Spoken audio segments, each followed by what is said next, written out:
Yo, what's up, everybody? This is LB here back at y'all with another one. Shout out to my brother, Ticket TV, my Heart Sports Podcast, Too Raw for TV, Black Reality TV, KQKC Boxing Network, along with the brothers, the Lions Den basketball community. Make sure y'all go subscribe to respective channels.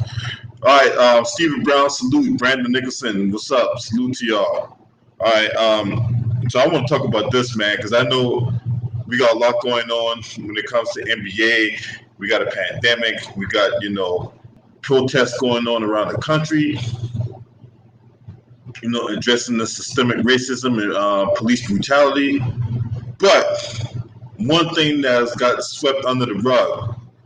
Now, mind you, 6 months ago, we had an impeachment of the President of the United States, right? Now, one of the key elements in that impeachment trial was the fact that John Bolton did not testify. Now, either way you want to shape it. What's up, TJ? Stephanie Dews, shout out to the Queen Stephanie Dews in the building. Appreciate you. Right? So one of those things that got overlooked and undervalued was the fact that John Bolton did not testify in that impeachment hearing. And shout out, what's up, OG Go Salute. And the reason why that is because he had this tell-all book that was coming out. And in this tell-all book, it basically labeled all the stuff that, allegedly what Donald Trump did, right? We all knew he was incompetent. We all knew he was unqualified to be. I mean, the dude couldn't coach a chicken out of an egg, for crying out loud, right? We all knew this guy was incompetent, but to what level we didn't know. We didn't know the details of it, right? So in this tell-all book, it's gonna and the book is called In the Room Where It Happened. That's the name of the book. Now, in this book, it basically goes on a 17-month. Basically, for 17 months, because that's how long John Bolton was in the National Security Advisor for Donald Trump. And basically, in this book, it's going to list out all kinds of details about what Trump allegedly did, right? Now, the one thing to note in that is that he did not have this book go through proper protocol.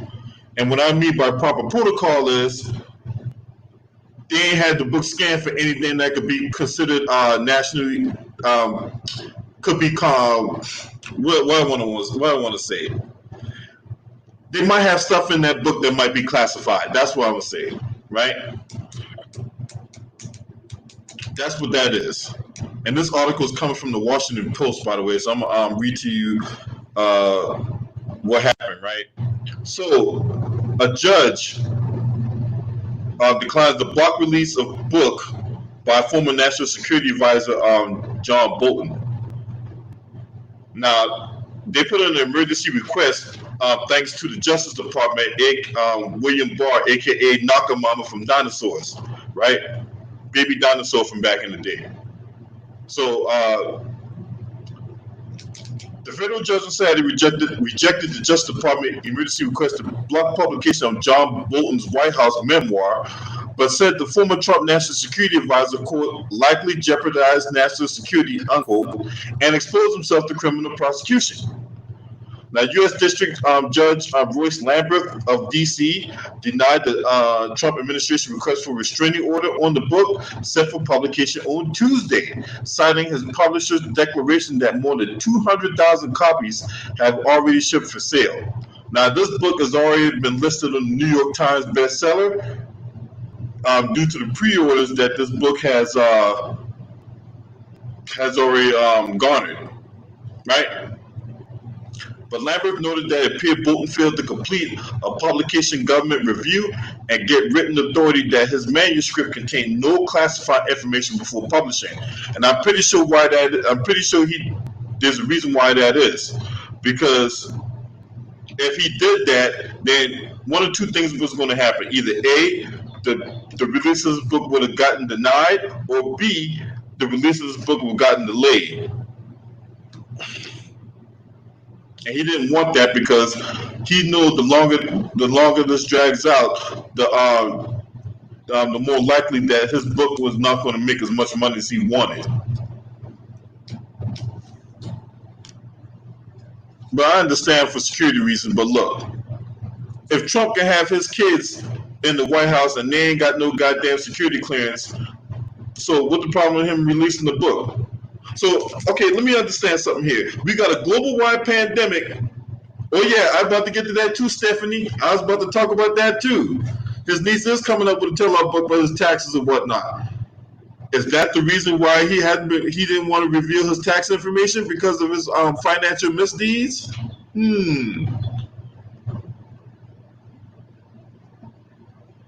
Just saying. Now, the room where it happened recounts Bolton's 17 months as Trump's top national security advisor and offers a withering portrait of the president as erratic, suddenly uninformed. Now, Bolton called Trump incompetent and unfit for office in promotional interviews, right? Because he did an exclusive interview with ABC News, and he basically reconfirmed what we all knew already: that he's a dumbass, he's incompetent, he's insensitive, he's everything contrary to what he puts out. Whenever I see Donald Trump say something, man, just think of it on that SpongeBob cartoon Opposite Day. Anytime he says some shit, believe the opposite. When he walk around here and talk about, oh, I'm a billionaire. Translation, he's probably only worth like a couple $100 million. I hire the best people, right? Translation, I hire some of the most scum of the earth people you can imagine. I drain the swamp. Translation, there's more alligators in that motherfucker. Let's just be honest. Now, John Bolton ain't no saint himself. Let's just be honest. He is not a saint. But he's a veteran diplomat, security expert, denied the book contained any classified information. He asserted that after a painstaking months-long review, a career White House official, Ellen Knight, effectively cleared his manuscript in April before Trump political appointees undertook it to stall it through November election. Now, Bolton, in that case, would have sued the government instead of unilaterally opting out of the review process. Now, if Donald Trump was just as swift as trying to keep this book from getting released as he was in his response to the pandemic, maybe we would have close to 120,000 people dead already. But hey, that's going to show you where his priority lies, right? Now, on Saturday, or today, the reaction from Trump was swift. Now, mind you, Trump is on his way to Tulsa, Oklahoma for a campaign rally. And, of course, a lot of these dumbasses are out there, with no mask on, disrespecting the flag. I saw one flag that had Trump picture on it. But yet they got on Colin Kaepernick for disrespecting the flag, but you got a flag with fucking Trump picture on it. What up, RP Sean Taylor? Salute to you, homie. Hypocrites. These same people that was getting on Colin Kaepernick and these same people that was going to be at a Trump rally disrespecting the flag. Fucking hypocrites. Anyway, Bolton broke the law and has been called out and rebuked for so doing, with a really big price to pay. He likes dropping bombs on people and killing them. Now he will have bombs dropped on him. Now this is Trump. Now the same Trump that was running around here breaking all kinds of laws. Now, whether it be campaign finance law violations, whether it be about him committing voter fraud, of course, his abuse of power, his constant abuse of power, right? Making threats on the internet, talk about if anybody tries to, incite a protest during the rally, that they're gonna be treated differently than the people in Seattle and New York and what have you. I mean, this guy is a nutcase. This guy is unfit, unqualified, and unsuitable to be in office. But don't worry, Trump, your day is coming, right? He cook up conspiracy theories like I cook up, a ribeye on a Saturday night. talk about Obamagate, talk about anything to deflect off the attention the fact that one, he's an incompetent president, two, he's mishandled the pandemic, and three, as 110, 120,000 people are dead, he prefers to go golfing and do campaign rallies.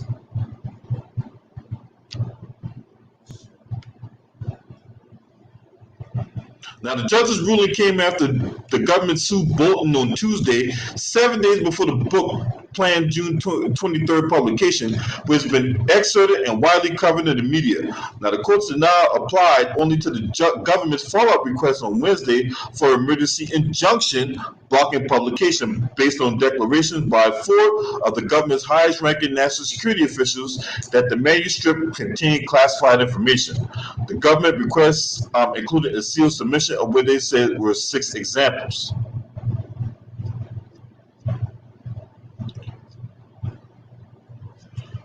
Now, that came from the Washington Post, right?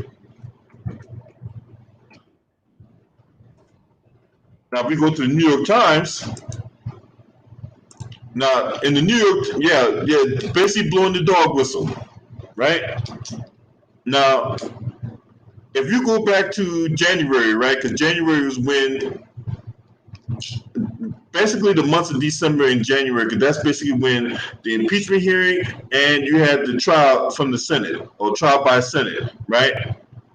Now, in that, there were several key witnesses that didn't testify, right? John Bolton was one of those key witnesses. Nick Mulvaney, he was the former White House press secretary that made that statement that quid pro quos happen all the time.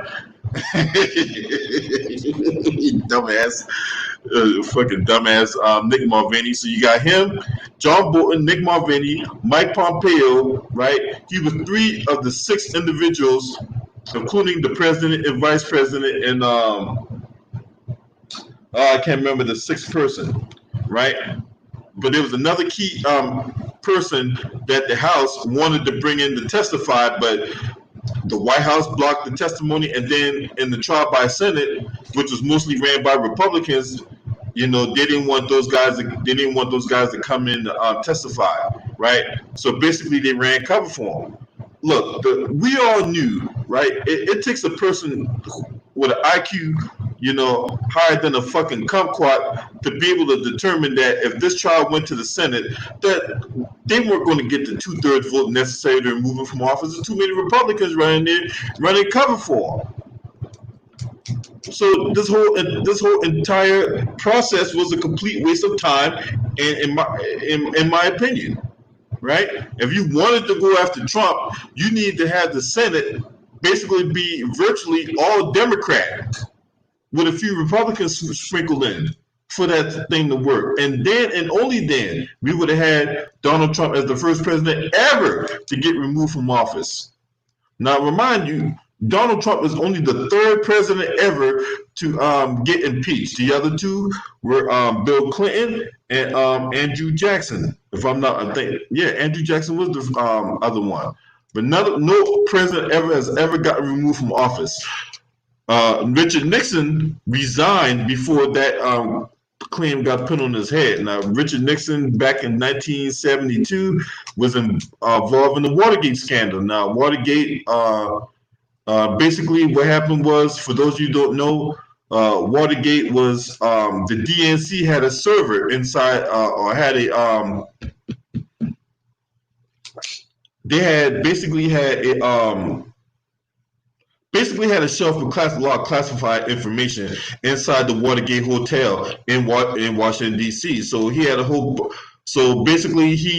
bunch of operatives to go steal the DNC server, the Watergate Hotel, and that would lead to Richard Nixon getting resigning from office or whatever, right?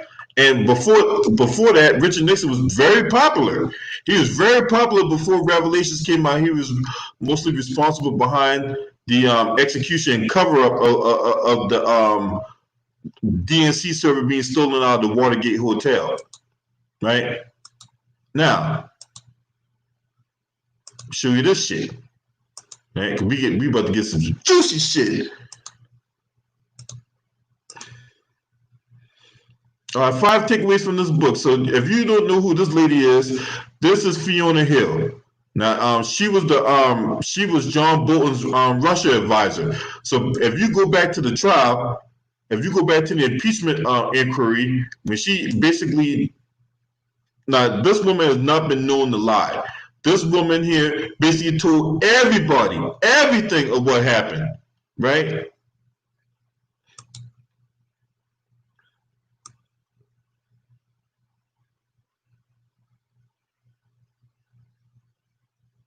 Now, John Bolton was one of the first-handed.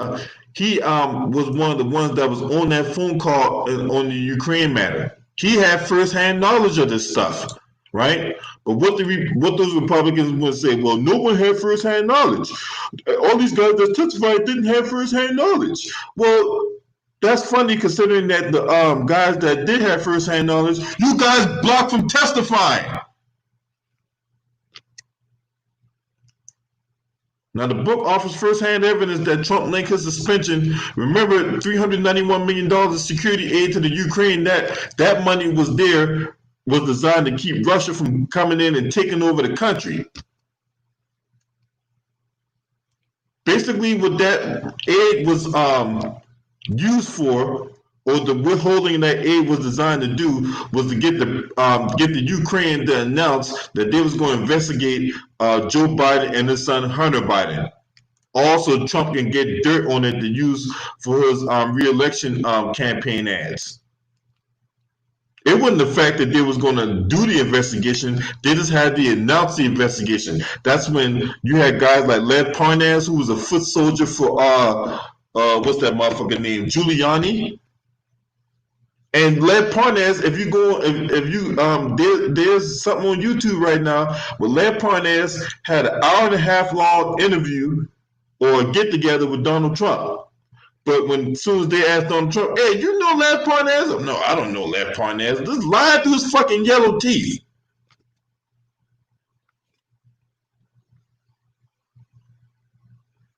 Now, if Bolton's account to be believed, it means Trump explicitly sought to use taxpayer money as leverage to extract help from another country for his re-election campaign. That's the quid pro quo, right? This for that. Basically, what a quid pro quo is, right?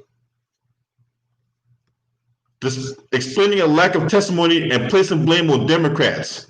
Now, as the book needs publication, Democrats quickly assailed Mr. Bolton for not telling his story during the impeachment proceedings, instead saving it for his $2 million book. Now, John Bolton could have came in and testified. He just chose not to, because if he did, he knew that the details in that book would come out in his testimony, which means he don't make as much money from the book. And then, like as I said before, the Senate Republicans voted to block new testimony anyway.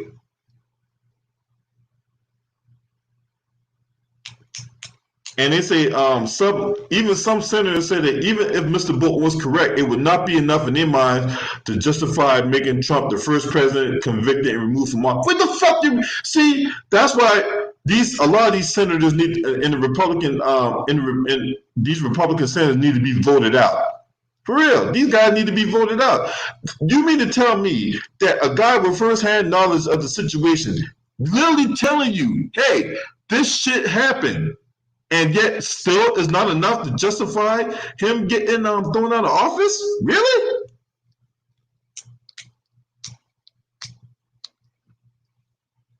Yeah, misuse of funds. Yeah, exactly. And then Mr. Bolton blames House Democrats for being in a rush, but yet when they asked him to come testify, he wouldn't do it. But we all knew the fix was in. We all knew the fix was in. Then singling out the episodes of obstruction of justice. You know, look, there's multiple occasions where Donald Trump has either attempted to or has had obstructed justice. When it came to the whole Mueller investigation, he tried to have Mueller removed. Look, when it comes to obstruction of justice, the whole thing, when it comes to that dynamic, it does not have to be successful. Even with a quid pro quo, it does not have to be successful. Just the attempt alone is a crime. Just the attempt alone is a crime. And yet, that dude right there that walked up the steps of Air Force One with toilet paper stuck behind his shoe, that dude right there stands committing crimes, stands doing all kinds of bullshit. He stands spewing out bullshit, and yet we supposed to believe him that he did nothing wrong, right? All these people that was involved in that Mueller investigation or whatever like that, went to jail, was found guilty in some capacity, one way, shape, form, or another, but yet he's supposed to be so innocent. He did nothing wrong, right? My hands is clean. I'm squeaky clean. No, the fuck out of here. You fucking bullface lie.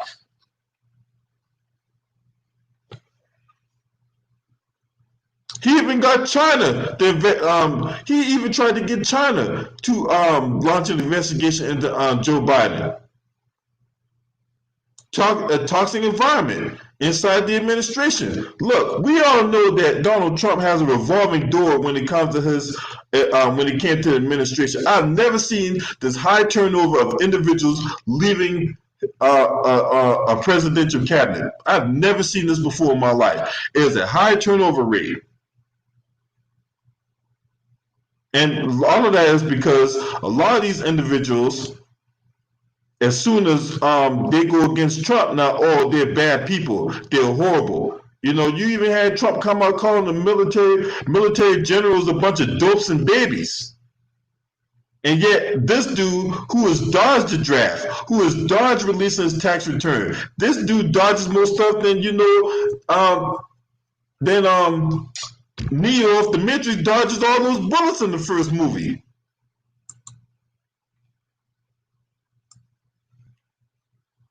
And yes, it is a toxic environment in Trump's administration. We know this. And it's just more evidence that this guy is unqualified to be in office. He has no business being in office. How can somebody who don't even respect the office, who don't respect the people that's around him, but yet he want you to play your undying loyalty to him, meanwhile, as soon as you go against the grain, as soon as he gets done using you, he tosses you aside like you're a piece of trash. Ask Michael Flynn. Ask Michael Cohen. Right? Ask Michael Cohen. Michael Cohen told everybody what the fuck Trump was doing, and Trump just, oh yeah, I deny it. Oh yeah, you deny it? Okay, that's good. And he got 3 years in jail. Trump didn't even bat an eye. He ain't even shed a tear.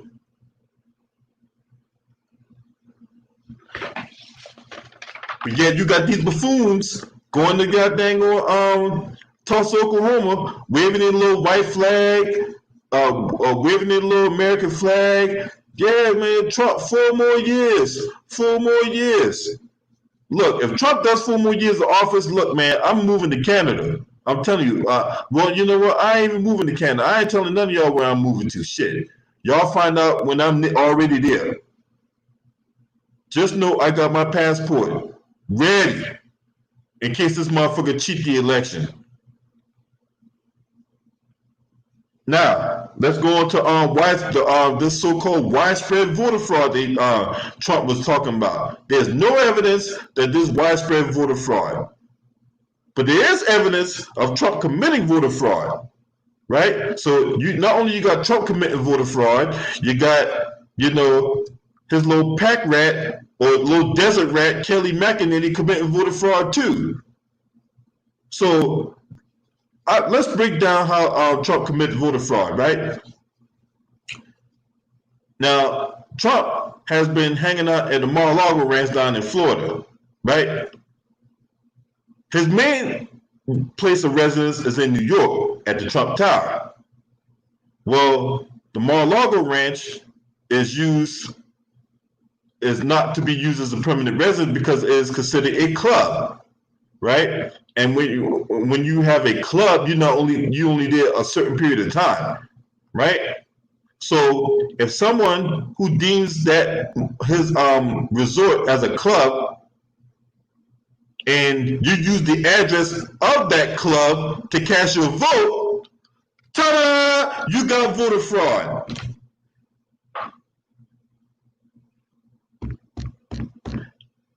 Also, Kelly McEnany, the little desert rat that be running cover for Trump during the White House press briefings, right? The White House press secretary, but every time she finds herself in a pickle, she always deflecting and reading articles. So let me get this straight. All these articles are fake news, right? But yet you're referencing these media outlets putting out stuff they did wrong. So just because they might have done something wrong back then does not absolve the fact that you committed a crime right now. Right? So this dumbass chick, she goes out and uses her parents' address to cast her vote. So unless you got a basement where you have your own house down in your parents' basement, you don't live with your parents. You just committed voter fraud.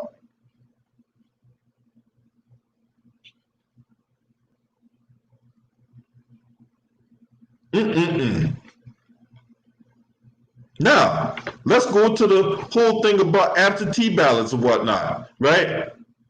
The whole thing about absentee ballot is, look, when I was in the military, I got absentee ballot all the time, especially when I was on deployment, right? So this whole thing about widespread voter fraud and we can't have this we can't count through the mail and all this type of shit, get the fuck out of here. That's a whole bunch of bullshit. All right. But if you don't do your research, you might be liable to believe Trump's bullshit. And let's just be honest, he's full of shit. When it comes to the whole dynamic, about mail-in voting, right? This is nothing new. But what they're trying to do is, and this is where Mitch McConnell comes in, right? Mitch McConnell providing funding to two of the United States Postal Service's top competitors. That's FedEx and that's UPS. Those are the main competitors. What up, Too Raw? Hey, you want to come in and chop this up? You want to come in and chop this up, Too Raw? Shout out to my boy Too Raw for TV in the building. Make sure y'all go subscribe to Too Raw for TV, right? So when it comes to the whole thing about United States Postal Service, right? The two main competitors are FedEx and UPS. Guess who got funding, right? Those two companies I just talked about, UPS and FedEx. Guess who did not get funding? The United States Postal Service. And yes, I do have PayPal, Stephanie. So that's my Cash App and that's my PayPal address if you want to. What up, Too Raw? Hey, what's up, man? Anytime I see you talking shit about Trump, I always want to join in on the bash. Yeah, you already know what time it is, man. You already know what time it is. So I was just about to say, right? So the two main competitors for UPS, U.S. United States Postal Service, is FedEx and UPS. The United States Postal Service did not get funding this year. Matter of fact, they requested $89 billion to stay afloat, right? Mm-hmm. Because without that funding, they would go out of business in September, as early as September. Guess what happens in November? The election. Exactly. So if they go out of business in September, right? How are the people gonna get? Because remember, the absentee ballot they come way in advance, like a couple months in advance. So that way, The reason why that is so they can count the vote, they can count the ballots. Right. But if no mail's coming in around September, October, and you got the election in November, you got the perfect ingredient for voter suppression. Right. And I guess they figure that the people. I guess they figure the people who voting absentee are more likely to be Democrats. Right. Mm-hmm. And which that makes no sense, because if you think about it, you actually doing yourself more harm than good by suppressing the vote. Yeah, because some people who vote absentee are military. Yeah. And they tend to vote, I think, a conservative. So you hurting yourself too, like you're saying. Well, another thing too, Raw, is a lot of military people vote Republican because the Republican Party tend to offer more tax breaks for the military. The Republican Party tend to take care of the military. They get or whatever like that. So. Right. So I really don't see the upside to suppressing the vote. And plus, by the way, that's a crime. Right, and it's bullshit. He keeps talking about how he keeps making up bullshit. I mean, this is the most irresponsible so-called president I've ever heard in my lifetime. You keep saying this garbage about there's always been evidence of wide case mail voter fraud. No, there hasn't. And this is the thing too, bro. He can't sit up there talking about this widespread voter fraud going on while committing voter fraud. Right. I think I saw a statistic that said that over the past 20 years or so, there have been maybe 7 incidents in all the elections we've had. 7 instances of mail voter fraud in all the elections we've heard, and all the millions of people who vote. 7. But when you talk about real voter fraud, usually it's with the establishment. People that say, like what Governor Kemp did in Georgia while he was overseeing his own election. Yep. That's voter fraud. And then you see what happened a couple of weeks ago. Right in front of everybody, they had voter suppression going on. Right. All of a sudden, all these machines is going down, and now everybody go to this one point. Okay, we all know the fix is in. Right, and he's the last one to be talking about voter fraud. When it comes to what he did in 2016. Yeah. So you lose the popular vote by 3 million votes, and yet all of a sudden there's this illegal aliens voting and all this type of shit, man. Get out of here, man. Get out of here. I mean, just be glad you cheated the presidency. He don't like that. He don't like the fact he uses that illegal immigration bullshit as an excuse. He don't like the fact he lost the popular vote. And lost it badly. Yeah, he lost by like 3 million votes. Right, and this time around, he probably gonna lose it by at least twice as much, if not more. Yeah. That's why he was so desperate to start those campaign rallies again. But that's the thing about those campaign rallies, man. He's so worried about people fawning over him and deserving adulation, and then he's getting pissed off at his managers that, hey, look, your numbers are low. Well, why the fuck my numbers are low? Mom, maybe you want to look in the mirror, bro. It's a textbook case of narcissism, man. Like, matter of fact, he's beyond narcissistic. He's more like a megalomaniac at this point. Like, he's one of those persons. Like, you got narcissism, then you have malignant narcissism, then you have megalomania. Like, he's like one of those persons that think he's on the level of like gods or other like people in history, like Napoleon, or he compares himself to historical figures at this point. All you gotta do is listen to him. I'm the best president in history. I'm the most pro-black president in history. I'm the most malign president in history. What are you talking about? And man, I tell you this though, man. Speaking when you say that he the most pro-black president in history, man, and man, I had a flashback because motherfucking Daryl Scott, the supreme buck dancing fucking preacher, aka not Lloyd Banks, but the other motherfucker, the porn star. What that motherfucker name is? God damn. He's a preacher. Brian Pupper. Yeah, the Brian Pupper motherfucker. Oh, yeah, Daryl Scott.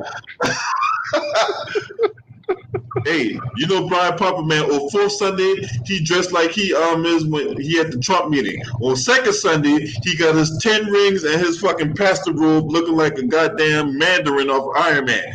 What up, Jacob Jennings? Yeah, them same fake ass rings he made out of fucking aluminum foil and shit.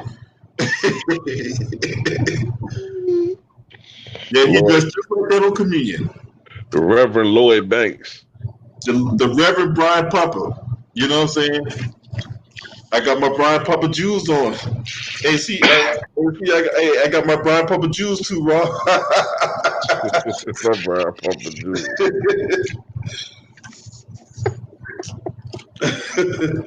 Hey man, I got my Brian Pupper jewels, man. You know what I'm saying? Then, he don't care about these people's health. I mean, then again, I don't really care about these people that's at this place like that, but still, you don't care about these people's health. It's all about him.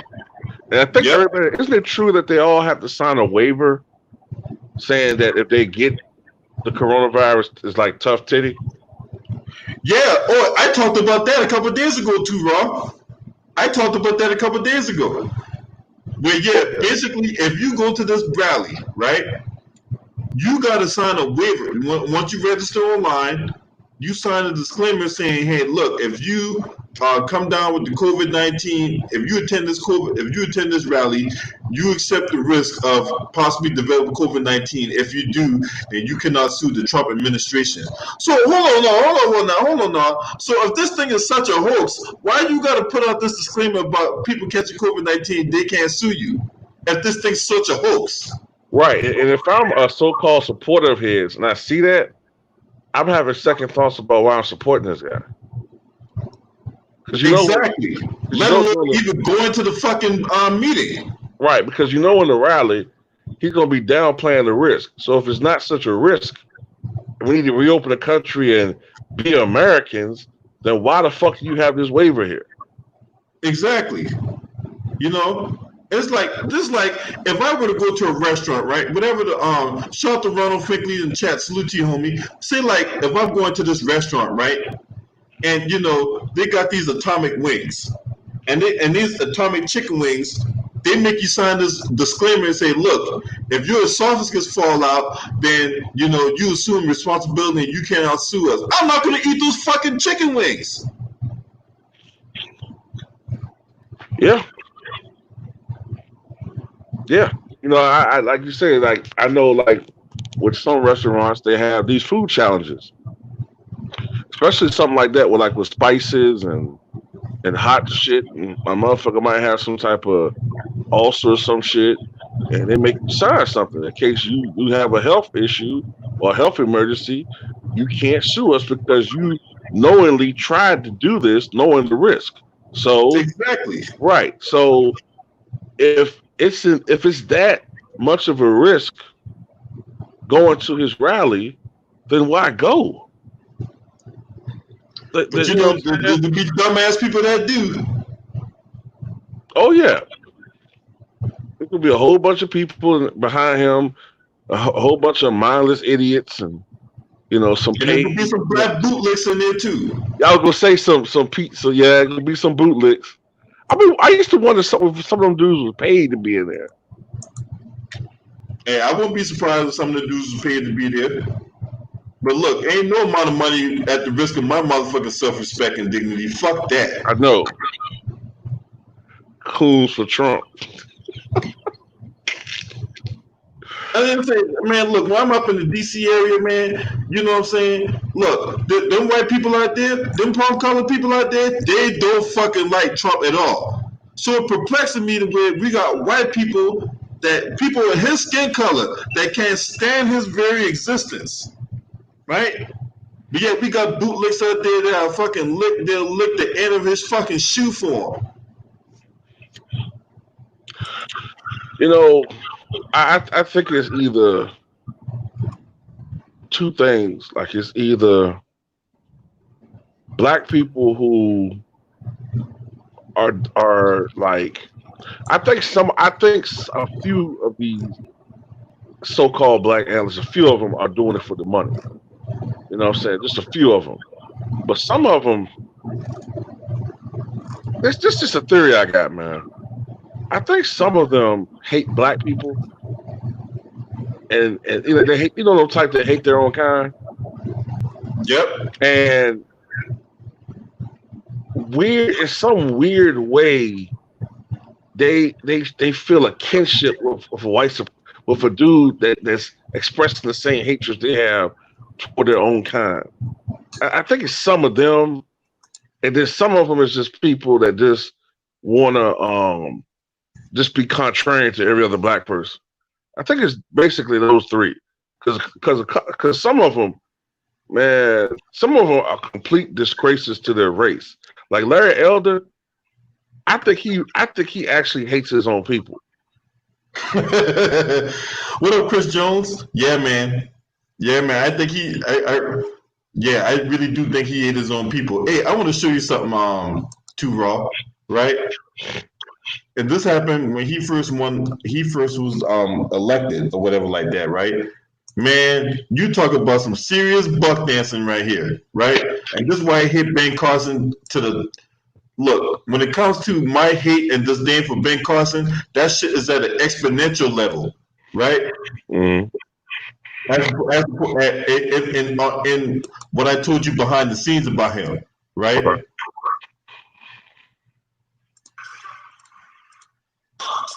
Look at this shit.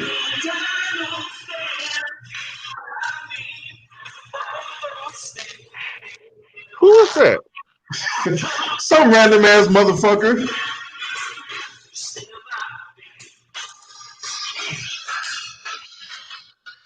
Cut a jig for us, Ben. Well, all right.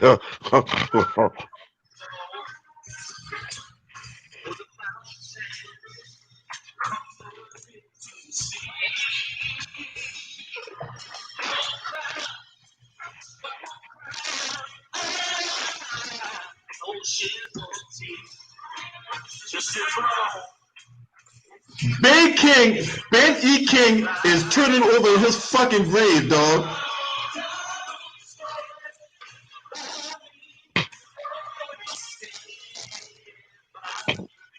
Oh God. Stand by me, oh stand by me,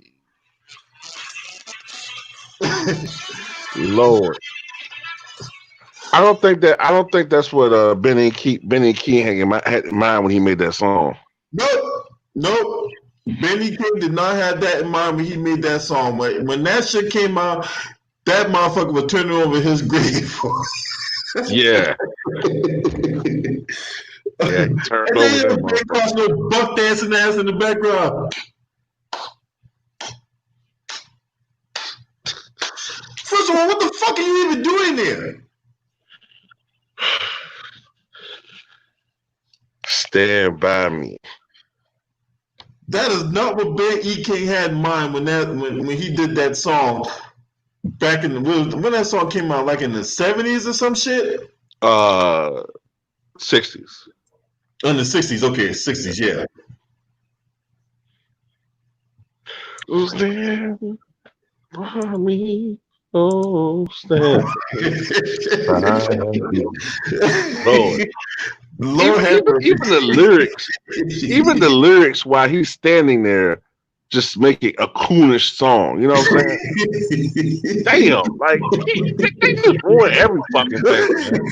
It just ruined everything, man. Anytime somebody black come out, man, they come ruin the shit.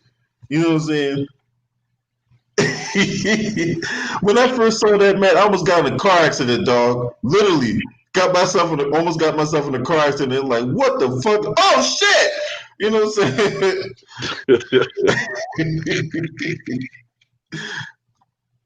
Shout out to JMJ2121 in the chat, man. You know what I'm saying? If y'all want to donate, that's my Cash App, that's my PayPal.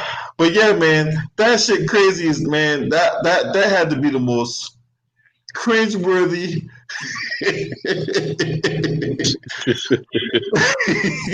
That had to be one of the most cringeworthy performances I've ever seen in my life. Yeah. And I don't know, man. Ben Carson is he's a disgrace, man. He is a raw, unadulterated disgrace, man. Jesus Christ Almighty, man. But yeah, man, Trump, he will be in there today. He will be spewing out that bullshit. There's gonna be people out there that you know rock with him no matter what. Cause you know there's always that core base that, you know, no matter what, man, they think he walk on water. Shout out to the underrated darkness in the chat, man. Yeah, you know, his approval rating is never going to go down, but so low because he got that ignorant racist vote, man. Like that ignorant racist vote, he got that shit on lock. Yep, and he's gonna be appealing to them. He's gonna be appealing to that base right there. He's gonna appeal to that base right there, man. And all them dudes, I mean, I'm telling you, man, all them, you're gonna have like 19,000 people in that building. You know, they could be, you know, trading that COVID-19 like they trade fucking tire iron for beef at a metal shop. You know what I'm saying? They could be spreading that COVID-19, man. It's already bad enough there was a spike in cases. And now that's just gonna get like 100 times worse. Yeah, you got this huge rally with this huge Klan rally. I mean, a huge Trump rally. Klan rally. And, you had it right the first time. Yeah. And how many people supposed to be there? Is it like 20,000? It projected like 19,000 people. Yeah. See. Yeah. And you have to think. The odds that one person has it are pretty fucking high. Yeah. You know what I'm saying? The odds that one person at this rally has it is pretty fucking high. Yeah. At least one. It's as contagious as it is, man. I don't know. Man. It's gonna be highly contagious. That shit is highly contagious. And the fact that people out here still want to, man, I don't give a fuck, man, that's my president. Then go right ahead. You know what I'm saying? But when you get that COVID-19 and you need a ventilator and all that type of shit to keep your ass alive, then you know why. I read that, you know, like Von Miller is probably healthier than 99% of people walking this earth. And he had it, and he said it was the worst illness he ever experienced in his life. You know what I'm saying? A lot of people keep thinking like, oh, well, all right, young people don't die from it, which isn't true, but young people don't die from it. Okay, you might not die from it, but goddamn, like, I would rather still try to avoid that misery. And even with that, you know what I'm saying, the worst case scenario is the people, like I said before, are people who are asymptomatic. They don't get sick because some people don't seem to get sick from it, but they're going around, you know, giving it to people who might be susceptible to it. Older people that got diabetes, people who got heart disease, people who got asthma. That's what people got to worry about, man. But people, only thing they care about is themselves, man. So, You know, let them go to this rally. And if something happens, fuck it. They signed the waiver. They did it. It's their fucking fault. I don't feel no sympathy for them. I'm sorry. Exactly. I don't feel no sympathy for them. You go to that damn rally, knowing the situation that we're in right now. Hey, go right ahead. But when you start, but I don't want you complaining about, oh man, I got this COVID-19, man. This is the worst feeling in the world. Well, right. Let's see what happens. Yep. I can't wait. Because you know somebody gonna come. Man, look, this. Oh, see, they took. I'm looking at Twitter right now. I ain't see. Trying to see if they. Oh, I'm at the. What the fuck going on down in Richmond, dog? With the protesting? Yeah. I mean, it makes sense though, because Richmond was the capital of the Confederacy. So it's like we have a whole bunch of like Civil War monuments down here. Like whether you talk about the plaques saying in 1863 this battle happened right here, and you have all these fucking Confederate statues and all these fucking houses where Confederate fucking soldiers live. I mean, Confederate generals lived and shit. Streets named after these motherfuckers. So it's like, Virginia and Richmond is like, it's changing. It's like, it makes sense though, LB, because I be talking to my boy about this. Virginia used to be a real conservative Republican / tobacco dominated state when I was growing up. Like, it was very conservative. Now, because you live in Northern Virginia, Virginia's become kind of a liberal state a little bit. Not like real liberal, but it's more progressive than it used to be. You got all these young people here in college, VCU, but it's a culture shock because you got all these young people here who are progressive in their thinking, but you're surrounded by all this old bullshit. And then when you got this situation happen with George Floyd, you're like, man, look at all this bullshit we were living around. All this bullshit is around representing white supremacy. Get this shit the fuck up out of here. We're not about this. So it makes sense that the protesters are real hard down here. Yep. I want y'all to see something here, right? Because this shit, when I see this shit right here from the damn New York Times, man, this shit really pisses me off, right? Because this goes back to the glaring hypocrisy that's in our democracy right now.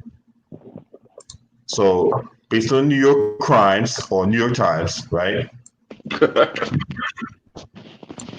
this shit. If that ain't disrespect to the flag, I don't know what is. Man, somebody need to burn that shit.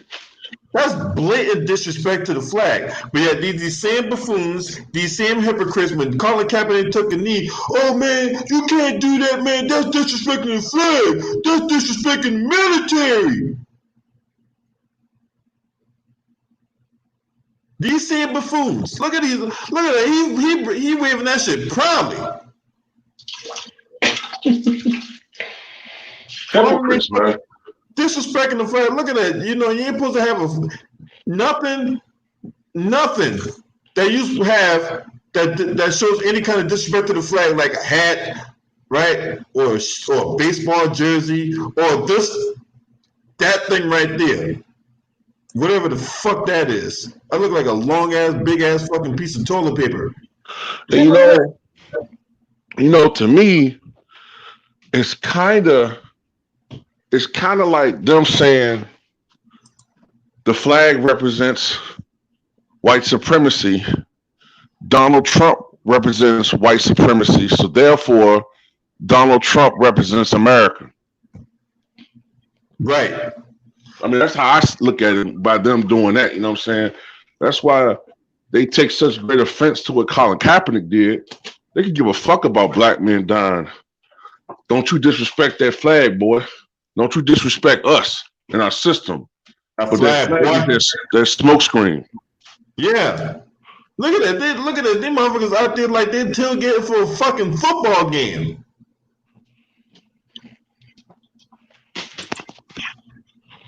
Disgrace, man. This utter, raw, unadulterated disgrace. Man, look at this shit. She's passing out daylight donuts. What the fuck is daylight donuts? Man. Look at these fat, out of shape, greasy ass fucking Karens and Beckys and shit. Karen, Becky's, and Danny's. I think you call the male version of them Danny's. Yeah. Now I've not seen the bootleg yet, but but look at all these white supremacist, racist bastards here. Yeah, man, Trump, man, 4 more years of Trump.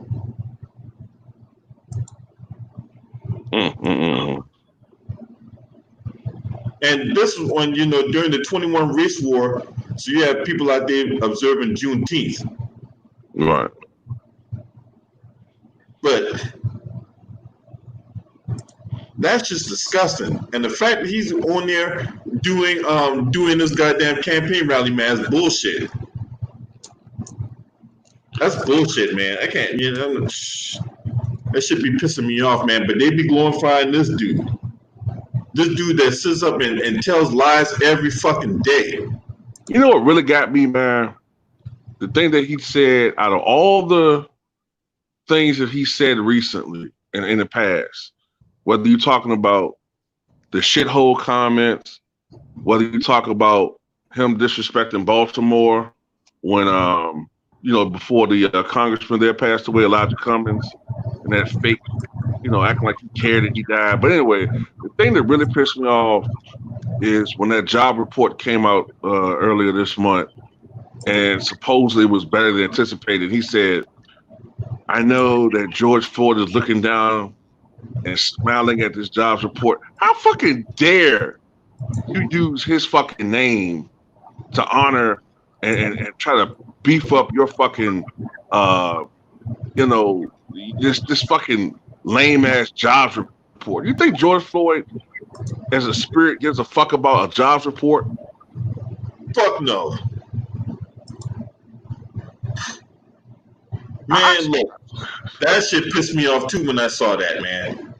That really pissed me off. I mean, how dare you speak on this man name? This fucking racist, man. The racist, misogynist hack. Man. Now, I'm going to show you another person, right? Because she is instrumental as, as getting Trump and Mitch McConnell to where they at.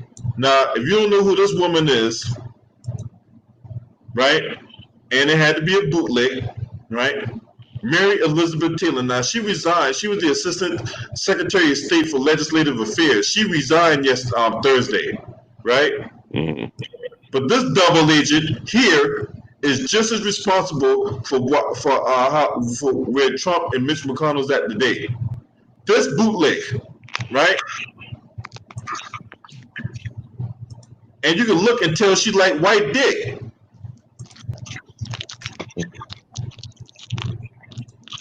I've heard. A zaddy worshiper. So let me understand something. You resign, and this was the thing that pissed me off about this bad wench, right? She gonna talk about, well, the reason why I resigned because what Trump said, doesn't align with my core values. So close to 4 years, 4 fucking years now. It didn't ring a bell to you when he first got elected that he was a piece of shit. So you wait 4 years, got all kinds of benefits and white dick on the side, and now all of a sudden after you got yours, now this don't align with my core values. So I'm going to. I see it with all of them, man.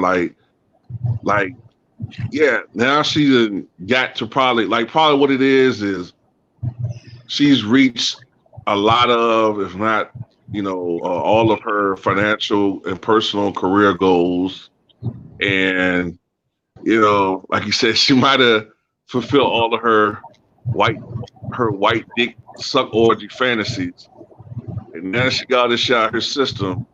Now she want to see the light and see Trump for what he is. Get the fuck out of here! You're not welcome.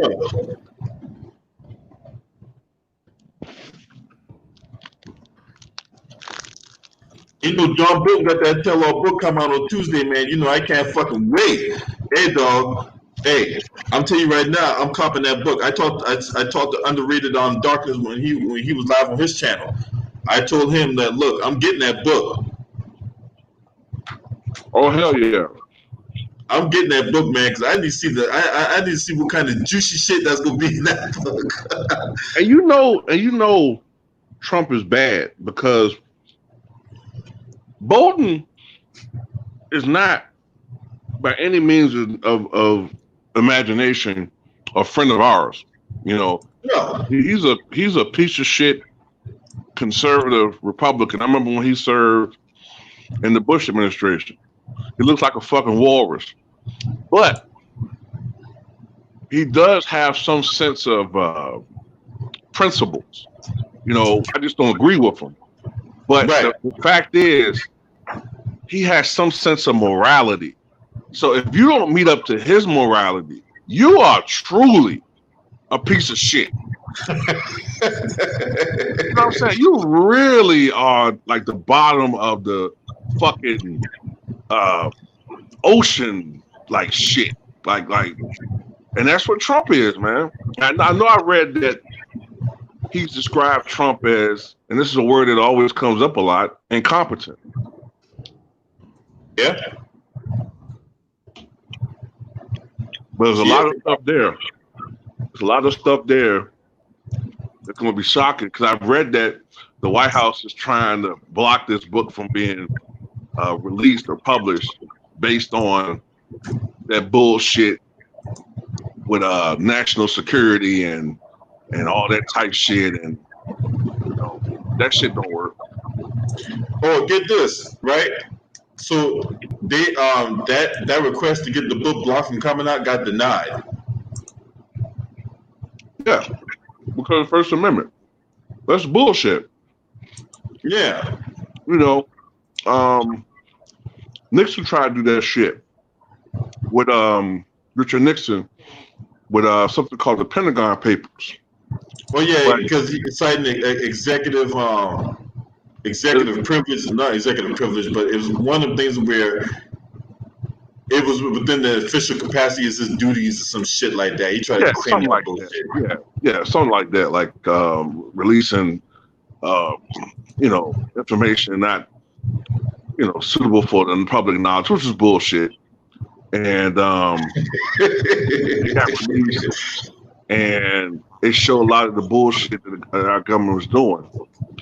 And I think that kind of precipitated into what eventually became Watergate too, because it was showing all the shit that some of the members of the government were doing. But I want to see what this book is doing and what this book is saying, because I want some intimate shit. You know what I'm saying? Because most people have been scared to really say a lot of like actual specific stuff that he's done or hasn't done. You know what I'm saying? But that's what I want to know. And I also want to find out about that book that's supposed to be coming out with his niece. Have you heard about that one? Oh yeah, with the tax returns. Right. A woman, Stephanie Dews, I don't know if she's still in the chat, but she brought that up too.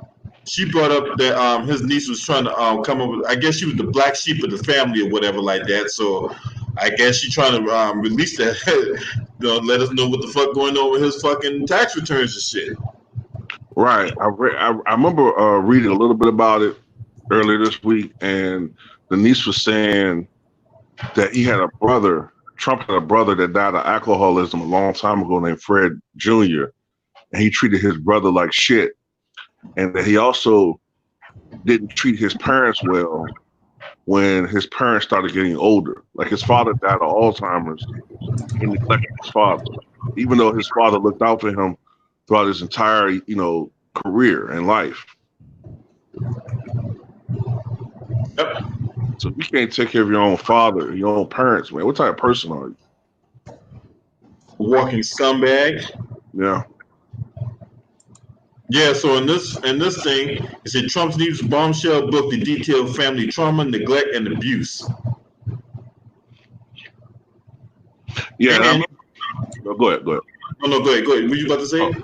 I remember reading something about in the book when his father died, I think it was in 1999, Trump and his family, who were already rich, didn't divvy up the they weren't very diplomatic when it came to divvying up the funds. Like they were real greedy. And the niece, who didn't really have much, was saying like, he could have, been a little bit more generous than what he was. Like they really showed their ass once that will and testament and all that shit was done. Yep. This book was supposed to be released on July 28th, so next month. In this revelatory, authoritative portrait of Donald J. Trump and the toxic family that made him, Mary L. Trump, a trained clinical psychologist and Trump's only niece, shines a bright light on the dark history of their family in order to explain how her uncle became the man who now threatens the world's health, economic security, and social fabric. And the book is called Too Much and Never Enough. Damn. I can't wait. I'm going to have to read that book too. Yeah. More juicy shit. Yeah. Yeah. I swear, man. And I'm so glad that Virginia got rid of Lee Jackson Day. What is that? Remember, like you grew up here, right? Now I grew up in South Carolina. I ended up coming here like when I was like 19 years old. Oh, okay. Well, they used to have this holiday called Lee Jackson Day, and it's supposed to be like in January. And when I was growing up, when they made Dr. King's holiday a federal holiday, yeah, in Virginia, they combined it with the Confederate holiday, and they made it Lee Jackson King Day, which was honoring Robert E. Lee and Stonewall Jackson, as offensive as that is, and combine it with Dr. King's holiday. Well, in 2000, they split it. Decided to give King his own holiday here in Virginia, and they had Lee Jackson Day, I think, the Friday before it. Mm-hmm. But this past year, the General Assembly, which is been taken over by the Democrats, they decided to get rid of that holiday completely. They just did away with Lee Jackson Day, and they decided to make Election Day a holiday here in Virginia. No, that was a state holiday? Mm-hmm. Okay. They got rid of it, but it doesn't go into effect until July. Okay. So this year was the last year that it was celebrated. But Election Day is going to be a holiday this year. I know the federal government was trying to push for Election Day to be a federal holiday, but I think it is this year though because the elections and shit, because of the general election. Right. So yeah, man, look, I hope that motherfucker gotta go, man. You know what I'm saying? And this is the thing, a lot of these Senate Republicans, man, I'm like, when there's like, yeah, he's a threat. I'm like, y'all had an opportunity to vote this motherfucker out and y'all did. So I don't want to hear none of y'all. I ain't want to hear nothing from y'all. Yep. They could have, but they didn't. You know what I'm saying? I think only one Republican? Mitt Romney, the only guy. Mm-hmm. Mitt Romney was the only guy that has some nuts to say that, I think Trump's guilty. We all know this shit. It don't take a brain surgeon to figure that out. Yeah. Everybody else was too cowardly because they was afraid of repercussions, and they toed the line and kept, and they voted. They voted not guilty or whatever. So it's like that vote is going to hurt a lot of these Republicans come November. A lot of them.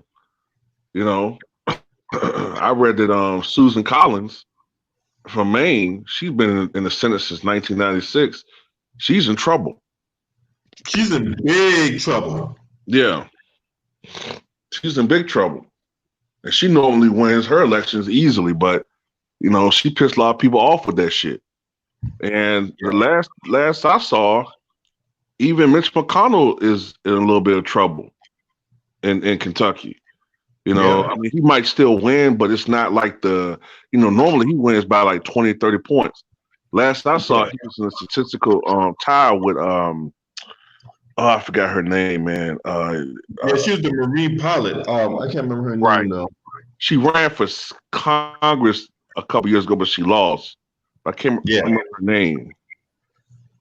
Man, let me look that name out because I know you're talking about. Shit. She's kind of thick. Calendar.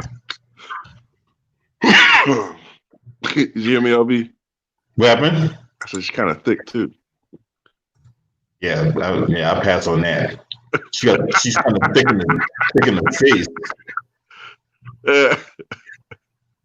Amy McGrath. Yeah, Amy McGrath. That's it. Yeah, she's not attractive at all.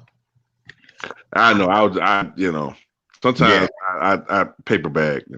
Yeah, I mean, shit. Look, cocaine and bombing fluid.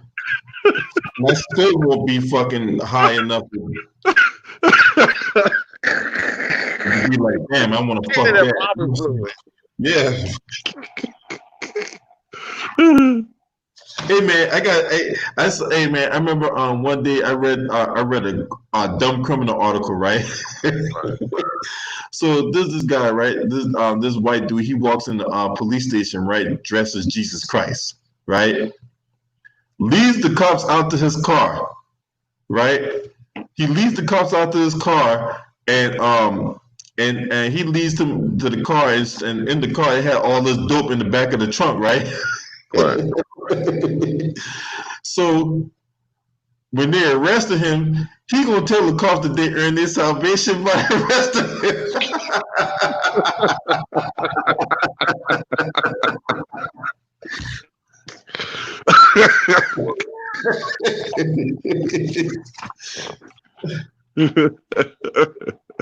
Earned their salvation.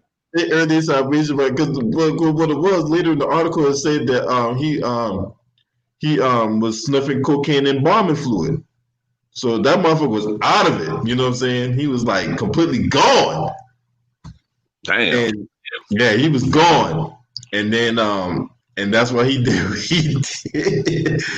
I was like, boy, that shit was crazy, man. But I wouldn't be surprised if a Trump supporter did that. Motherfucker go to the rally dressed as Jesus Christ. It's bad enough the Antichrist himself wanted people to pack churches and all that. It's bad enough this Antichrist wanted to do a photo op. Yeah. This motherfucker ain't never been to church a day in his life. When he did, where's Liberty University at? It's in Virginia. Yeah, I know it's in Virginia, but I'm trying to. We're exactly in Virginia.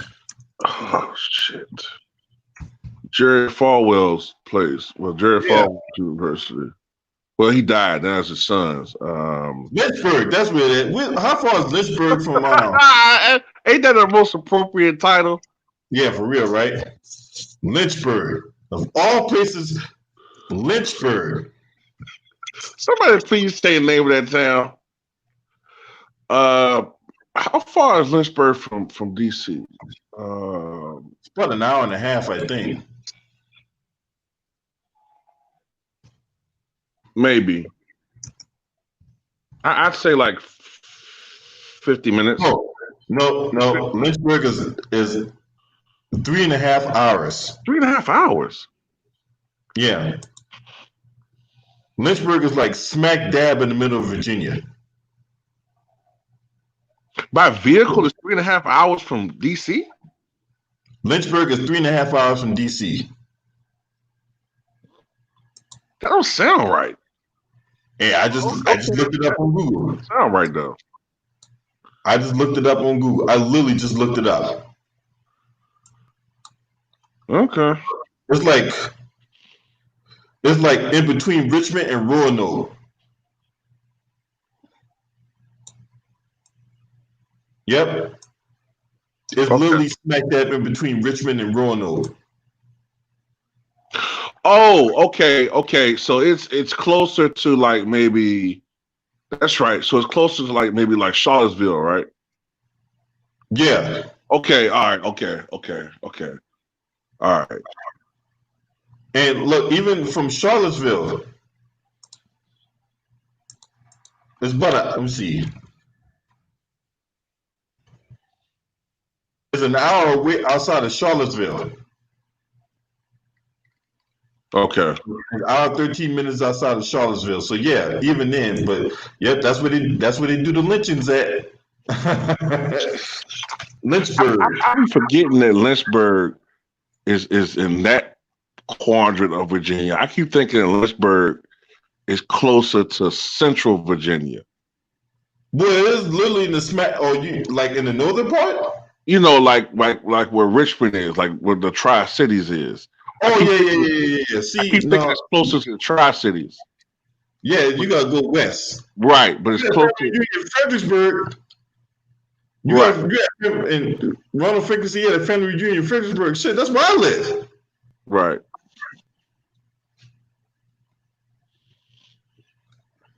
That motherfucker in the deep south. I mean, deep south.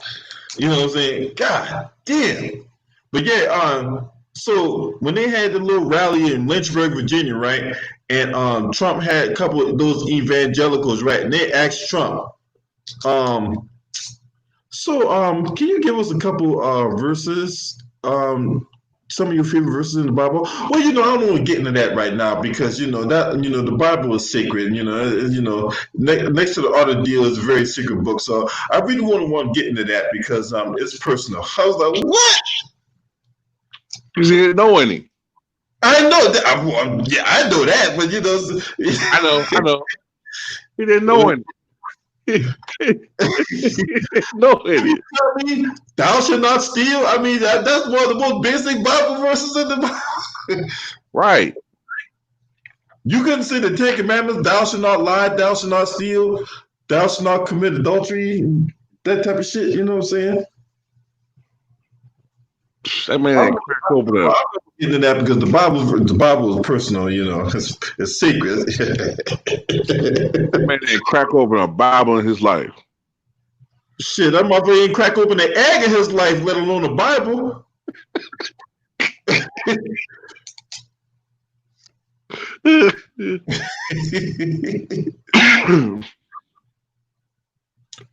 Your cousin's Monty Williams. Huh? Ronald Frequency, his cousin's Monty Williams, the NBA coach. Oh, his cousin is? Okay. Oh, that's what's up. That's what's up.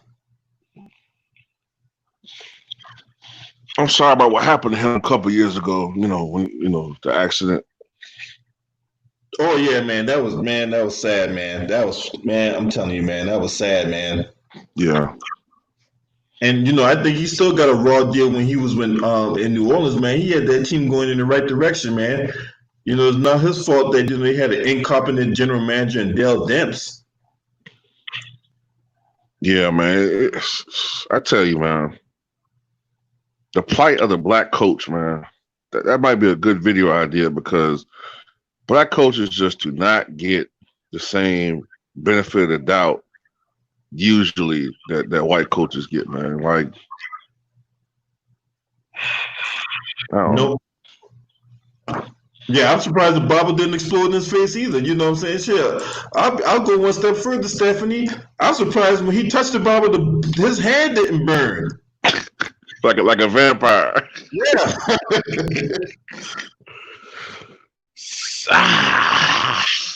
He touched that Bible. Oh, shit. Like Max and Holland and Vampire Brooklyn. Whoo, shit!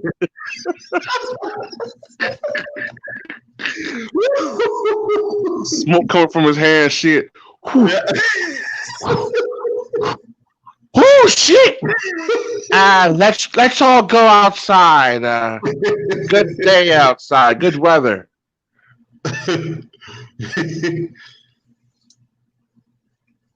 Hey, what was that movie Al Pacino in when he played the devil? What the fuck was that movie called? The Devil's Advocate.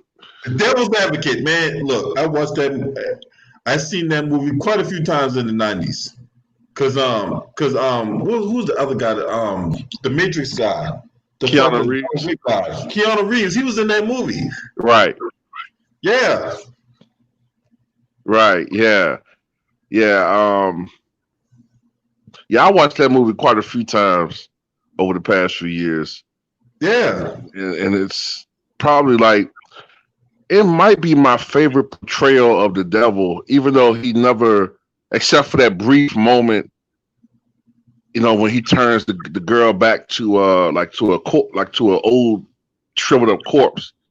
Right. He never really turns into like a supernatural form. It's Al Pacino basically, but I like their angle of having him as a lawyer. It was a good angle when when it portrays to the devil, because a lot of the moral, a lot of the different moral, difficulties I guess a lawyer has to go through sometimes when they like taking cases and how they go about shit. Right. Yeah. But that shit, man, that shit was crazy. That was a great movie, man. I enjoyed watching that movie, man. That kind of reminded me of Trump right there. You know what I'm saying? When you think about it. And then I went to New York. Probably about 2010. I went to New York. Yeah, that was the last time I went to New York, right? And when you walk by the Trump Tower, man, there's bums sleeping outside and shit. You know what I'm saying? There's Africans out there selling, stolen watches and shit. I remember me and my homeboy, we was walking down the street. I had my camera, right? Right. I had the camera. I was walking down the street and I'm like, hey, what's this? That motherfucker hurry up and close the briefcase. And I was like, you over there selling them hot watches, huh? I should report your ass after your ass sent back to Africa. Man, my whole boy was like, come on, man, people get us in trouble.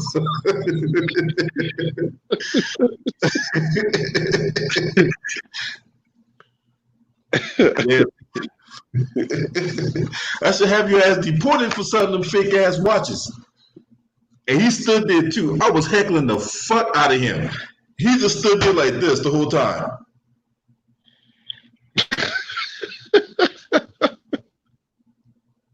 That motherfucker ain't bat an eye. That motherfucker ain't moved the fucking dick muscle. I'm telling you, man. That shit was fucking crazy. That motherfucker had that kind of discipline. You got motherfuckers in the military ain't got that kind of discipline. You know what I'm saying? Yeah, man, that shit was crazy, man. That shit was fucking crazy. But yeah, man, I'm gonna give this address at 8:00. Hopefully he can walk up the steps without being all ginger about it. Man, I've seen this dude recently, it's like in some clips, he's struggling to pick up a water bottle, man. Yeah. That motherfucker struggled to pick up a water bottle, yo. I saw that too. Hey, did you see? You ever see the Lincoln Project? They be coming out with ads sometimes. I might have. Man, the Lincoln Projects, man, they savage with that shit. You told me like there's some like a bunch of clips of him like struggling and stuff. Yeah. I think I did see that. They came up with the hashtag Trump is not well. I think I did see that. Now, anybody else want to come on the panel? Let me know. I'll drop a link in the chat if you want to come in. Now, Ronald Finkley asked the question: what are we black folks going to do about the local elections and the presidency coming up? Well, I'm not voting for Trump, neither Trump nor Joe Biden. You know what I'm saying? I'll write my own name on the ticket and vote. Shit.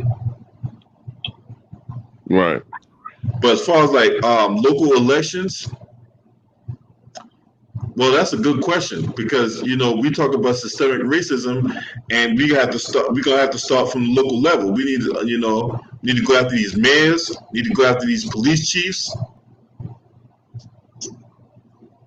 Yeah, like I think it starts more from for the average black person. I think it's going to start more on a local level.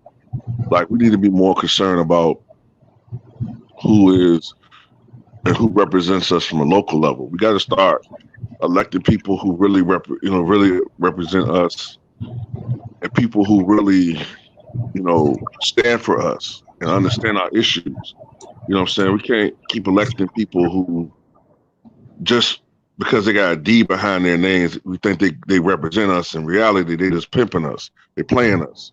A lot of people that are running as Democrats, I think a lot of them are old. Some of them are Republicans, but pretend to be Democrats, or they used to be Republicans, but they don't fit in the Republican Party anymore. But we got to really look at what these candidates stand for, and and then have an informed decision based upon which candidate best represent our interests. And then some people, some of us, and I'm talking about myself too, we need to start getting more involved in actually considering running ourselves. Yeah. Get more involved politically ourselves in the process. But yeah, I think it starts from the local level, man. Yeah, man, I agree. And you gotta think these guys gonna be going up to DC and taking the fight out there. So vote down the ballot, Malcolm X. Yep.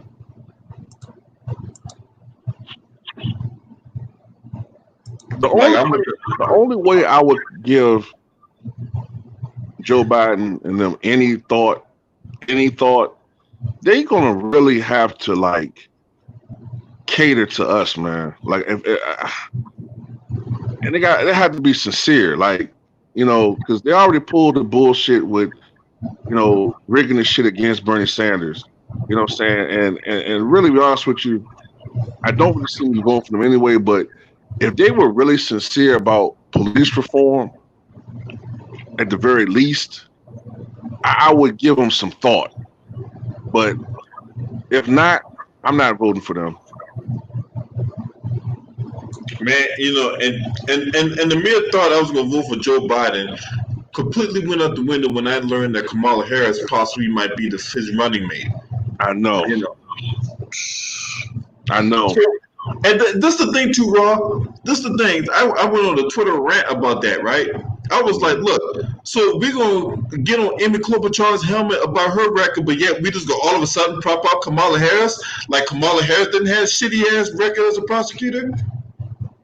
Yeah, and I'm sorry, but I just can't vote no more for these so-called Negroes who don't have the traditional upbringing of the average black person. I'm sorry. Barack Obama, he was a disappointment in a lot of ways. Not in every way, but in a lot of ways he was a disappointment. You know what I'm saying? It's like he benefited everybody else that was part of the Democratic coalition except for black people. Yep. You know what I'm saying? And I can see the same thing happening with Kamala Harris. And then another thing, Joe Biden is already 78 years old. The likelihood of him running for a second term is not high. So there's a strong chance Kamala Harris could be president in the next 4 or 5 years.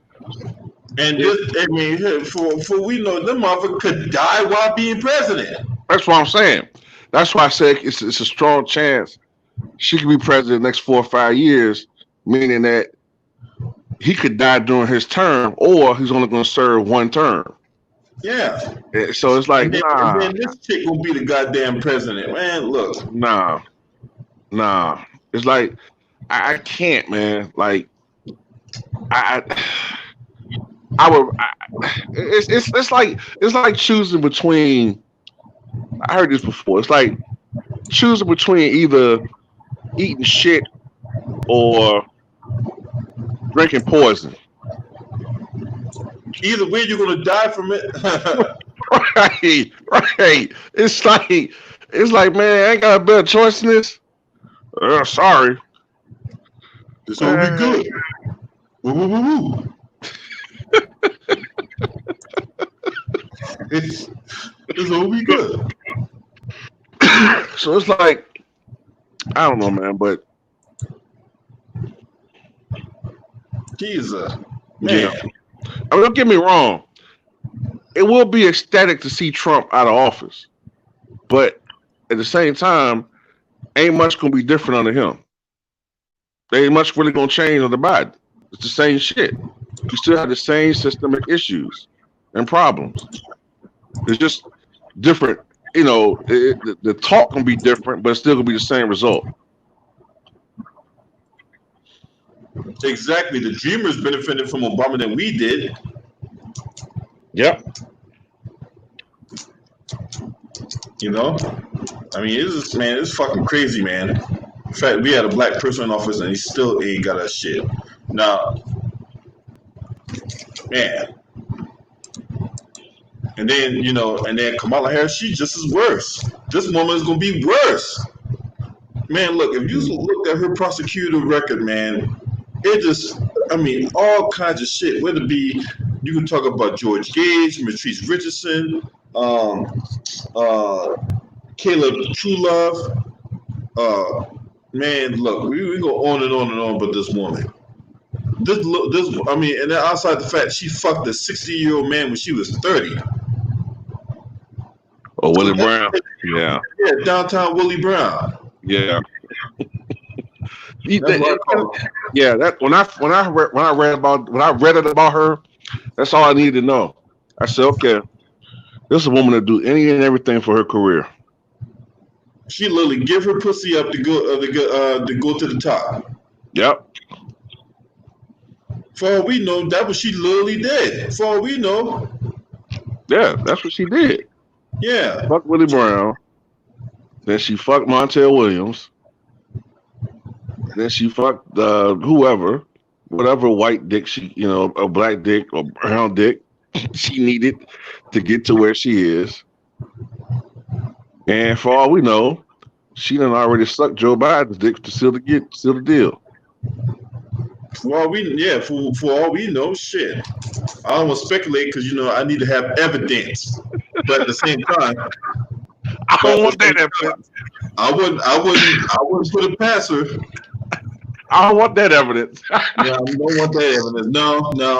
That's second thought. Yeah, keep that evidence. Go ahead and swallow that. I take your word. Yeah. You swallowed the fucking, you swallowed fucking dry baby nut. But anyway. Yeah, come on. Yeah, Stephanie, you're right. She didn't consider herself black until last year. All of a sudden now she found her blackness. Yeah, going around lying, talking about someone she was in college. She's listening to Tupac and Snoop. Bitch, when you was in college, they weren't even artists. They was in school, they was in high school. Yeah. So unless you had a DeLorean or a hot tub time machine, you full of shit. Right.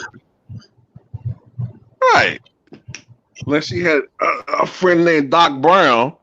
I know. She full of shit. Unless you have somebody that can influence time travel, I think you full of shit.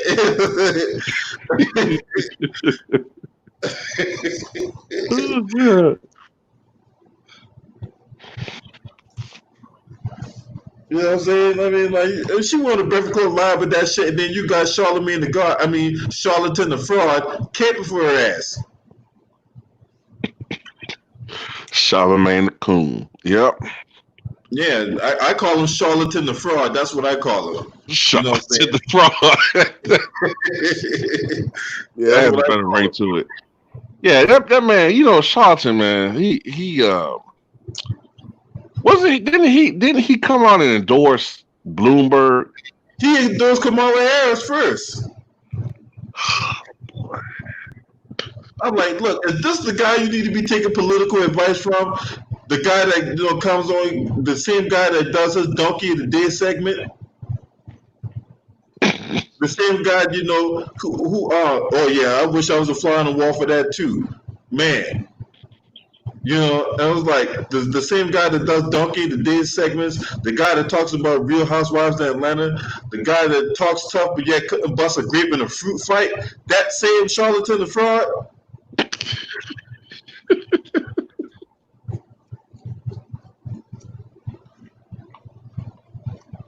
God. He got into it with Beanie Siegel, and Beanie Siegel ended up G-checking his ass and shit. You said, play with something safe. That motherfucker didn't say shit. Beanie Siegel about to whoop his ass. Shit, Beanie Siegel would probably put fucking 3 in his ass. Yeah, like, right. Dance, motherfucker, dance! And then, remember Blueberg went down to that church down in Mississippi, everybody got up and turned their back on him?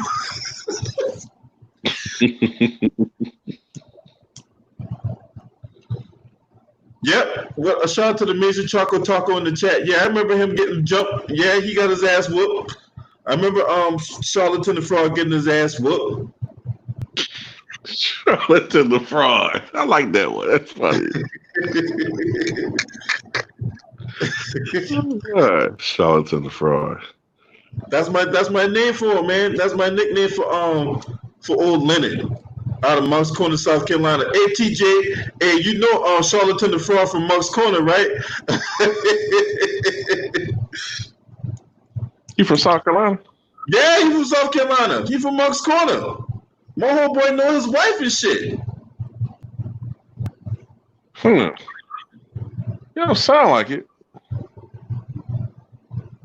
Okay. Yeah, Bloomberg spent over $500 million. Now, mind you, Michael Bloomberg is worth billions. When I say this motherfucker is worth billions, I say he is worth billions. Now, he ain't fucking Jeff Bezos rich. You know what I'm saying? Jeff Bezos is fucking on another stratosphere when it comes to being rich or being wealthy, right? But Michael Bloomberg, he got dough. Michael Bloomberg got a lot of dough. When I last saw it, it was between. I think it said it was worth between 40 and 60 billion. Yeah, but Jeff Bezos is worth 200 and something. Yeah. You know what I'm saying? Can you imagine? Have you invested in Amazon back in '96 when it was $7.60 a share?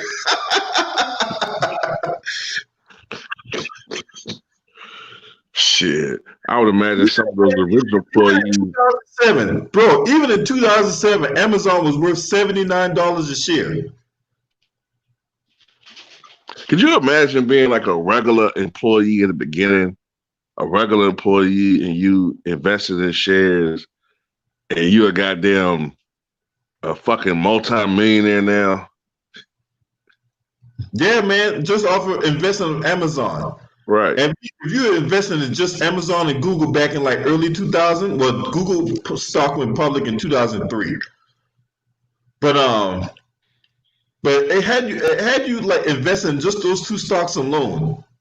Man, look, you would never have to work again. Nope. You would never have to work again. Nope. Probably worth $500 million. Yeah. And you be calling in high profile escorts in your fucking house. You see, Bloomberg got his first couple billions from dealing with blood diamonds, allegedly.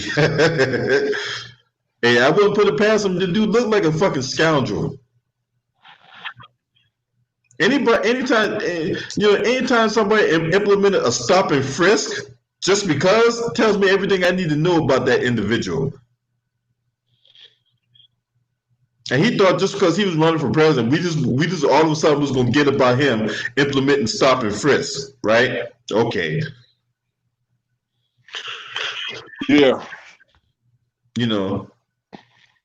Just because Kamala Harris think, oh, she running for vice president, we just gonna forget all the bullshit you did as an attorney general, and you literally, getting fucked every day and twice on Sunday, your way to the top, right? Okay.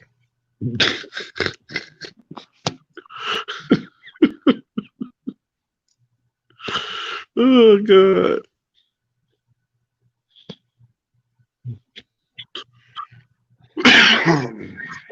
I saw your YouTube channel. Why do you say all those nasty things about me? Because, okay, so debunk it for me right now.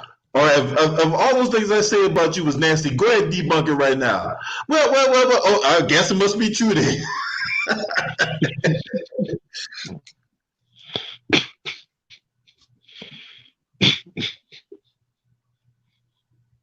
She's disgusting. She's disgusting. Yeah. Yeah. And the fact that she stood up there, and and this ain't grandstanding. I don't know what is, right? So, of all the days you can announce your candidacy for president, you do it on Martin Luther King Day.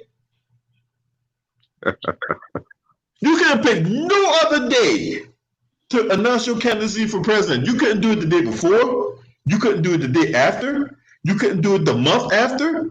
You had to do it on Martin Luther King Day. Like, that tell you right there that this woman was grandstanding. You do this shit on Martin Luther King Day.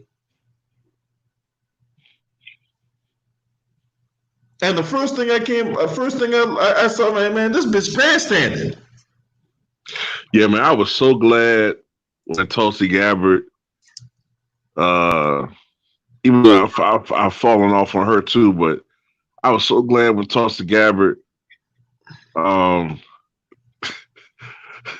Mike Tyson body bag her in that debate. When Tulsi, huh? Yeah, that was the second the presidential debate they had. Yeah, she Mike Tyson, Trevor Burbick her ass. Yeah, I know, right? That happened in Detroit. I remember that. Because look, that audience was predominantly black. Right. And when Tulsi Gabbard called out her record, and you had those people, yay! She had nothing to say. I just don't like her, man. I don't know. It's everything about. I don't even like the way she talks. Like when she's debating, she seems like you're not so like you can't criticize her or anything. No. Like I remember she said something like, "Well, I've been out here campaigning. I've been active. I just don't try to give a nice speech. I'm out here." She's just like 8 seconds away from like doing the stereotypical neck rolling thing. You know what I'm saying? I just don't like her, man. I hate her. She be talking in the condescending tone that I just can't stand. Right. She's very condescending. She's like, well, the work that I put in to this campaign, and I want to thank Martin Luther King and Shirley Chisholm and everybody out here today, because I tell you, I'm going to fight for you. I'm like, you said everything and yet said nothing. Oh man, you know who's the worst at that? Who's the king of saying everything but saying nothing? Trump. Well, him too, but Cory Booker. Oh yeah, Cory Booker. Yeah. Oh my God. Oh boy. He would say a whole bunch of nothing. It's like when you eat at Burger King, right, and you get a Whopper, right? Mm-hmm. You feel full, but you ate absolutely nothing.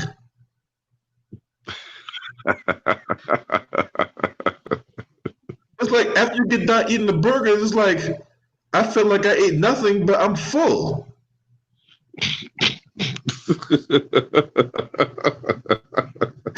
That's the vibe I get from Cory Booker. He is, and you think just because you dating my fucking, my the girl I have all kinds of erotic dreams with, Rosario Dawson, that supposed to get you my vote? Look, oh, he's dating her. I didn't know that. Huh. Really turned me off to my. How dare you date my? How dare you date my the girl I had all kinds of R&B sex with? You know what I'm saying? How in the hell that cornball could have a piece of ass like that? I don't know, man. You know what I'm saying? Maybe she was attracted to the light that glistened off his fucking bald head. You know, he is the walking incarnation of the planter's peanut.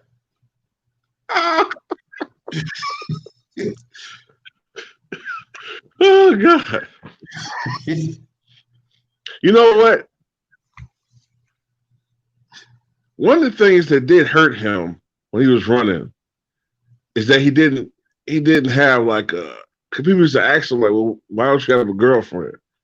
I was starting to question his sexuality. So I don't know whether that's just some relationship of convenience or something.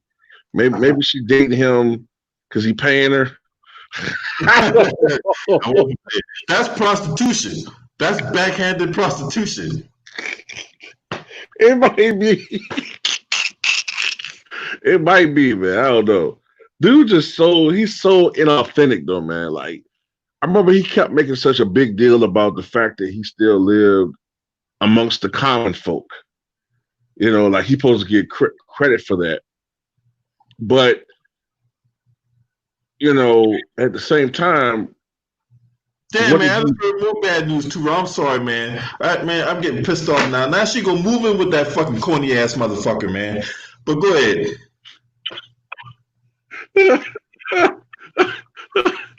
Well, just take my heart and stomp on it like it's a fucking cockroach, will you? But go ahead, man. I don't think it's that serious. I think their relationship is just a political arrangement. Well, they've been together since 2018, so I don't know if it's that political. Wow. Huh. Man. Who's Joe Jurgensen? I have no idea who she is. Huh? The Major Choco Taco in the chat said, what are our thoughts about Joe Jurgensen? I have no idea who she is. I don't know nothing about her. Georgia Jurgensen. Joe Jurgensen. Who the fuck is that? I have no fucking idea. She's 63 years old. What I tell you right there, she got menopause. And oh yeah. I'm put up a picture of her. I have no idea who she is. All I know is she's 63 years old. She's going through menopause and she's not attractive.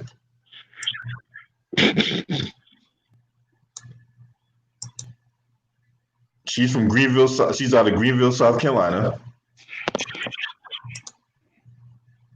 And then she likes Clemson. She's a libertarian. Mm-hmm. I don't know nothing about her.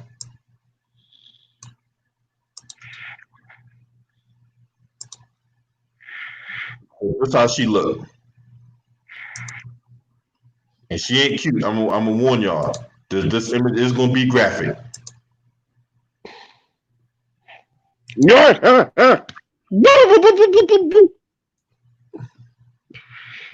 Gorgeous.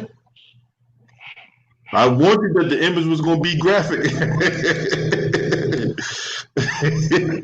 Yeah. Yeah.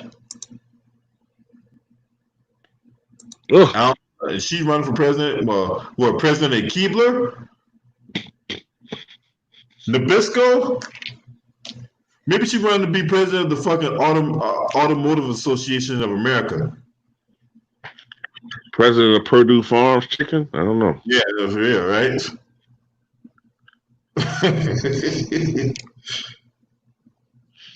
Also, the Automotive Association of America, also known as AAA.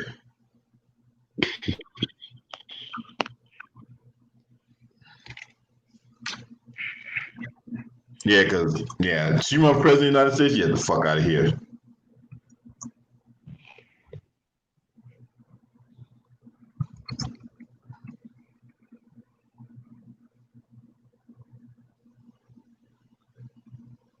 Yeah, she, I don't know who she is, but I ain't voting for her. Fuck that.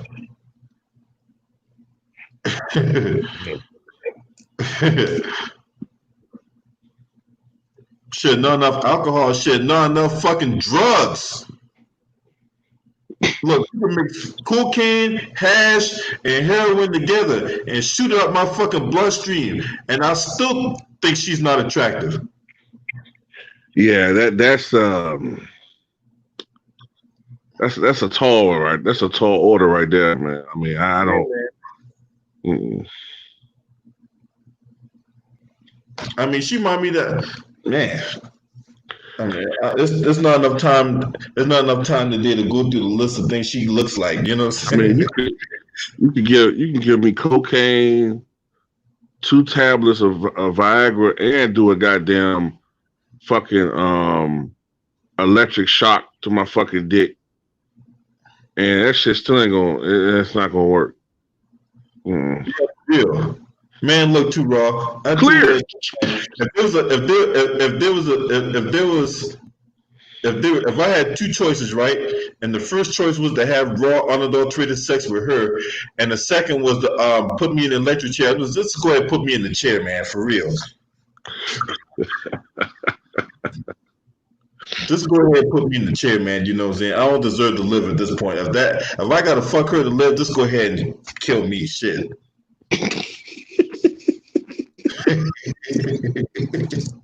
Yeah, I does my life have purpose? Does my life not have purpose anymore? I guess not. Yeah, that's punishment, man. That's nothing. That's not pleasurable. That's cruel and inhumane punishment. Yeah, you know what I'm saying? Bestiality is illegal in most states.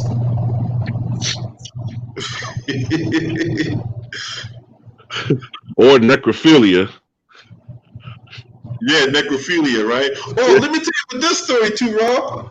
I got another story for you, man. Why you say that, right? Right. There was this article back in the day, right? Smoking Gun, where hold on, I got to pull this up for you.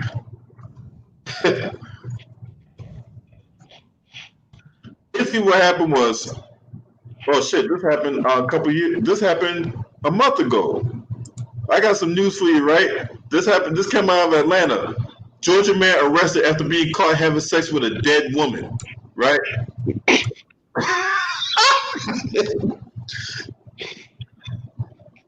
Anyway, before I get to the story, right? Before I get to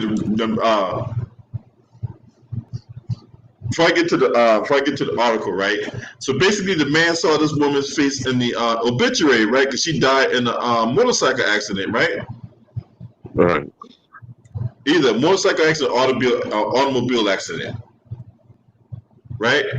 So basically, his brother, and a friend went to Walmart, bought like condoms and some other shit. So they go to the gravesite to dig the body out so he can have sex with it. The mayor? Huh? Did you say a mayor in Georgia or a man in Georgia? No, not the mayor. There was this dude that saw this woman's face in the obituary. Right. But he was undeterred by the fact that she was dead.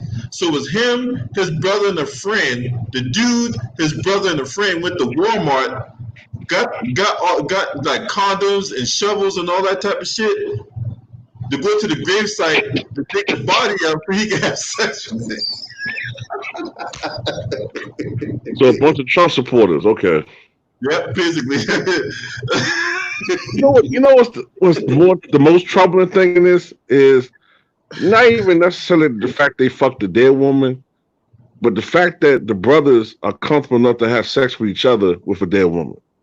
Yeah, I'm like, okay, you put your dick in fucking ice cold pussy and shit. What the fuck, man? That shit ain't warm no more. Ice cold decomposing pussy. Yeah, ice cold decomposed pussy and shit. With probably like by that point, I don't know if the baggage got to her, but God, you pull your dick out and maggots on that motherfucker. Oh man, that shit help with the feeling. First of all, if the body's still, how the fuck you gonna open the legs? Yeah, you breaking her hips and shit. She all in rigor mortis. How the fuck you gonna get the legs open? You know what I'm saying? Sick motherfucker. And they're having a discussion about it. Man. The fact that we're having this discussion about it tells me right there I need to get me something to eat. Because I'm fucking hungry. What type of Beavis and Butthead motherfuckers are these, man? Man, I don't know, man. You know what I'm saying? Look. You know, chances are I've never seen any black people, but then again, you know, in the climate we're in now, you can't put nothing outside the range of possibility. You know what I'm saying? No, you can't.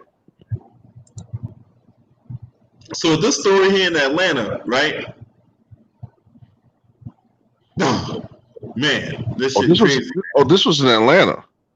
No, that particular incident I talked about happened in Wisconsin. Oh, okay. Yeah, that particular one happened in Wisconsin, but this one caught in. Bro, as I said that, right? It was brother. About to pull up too raw.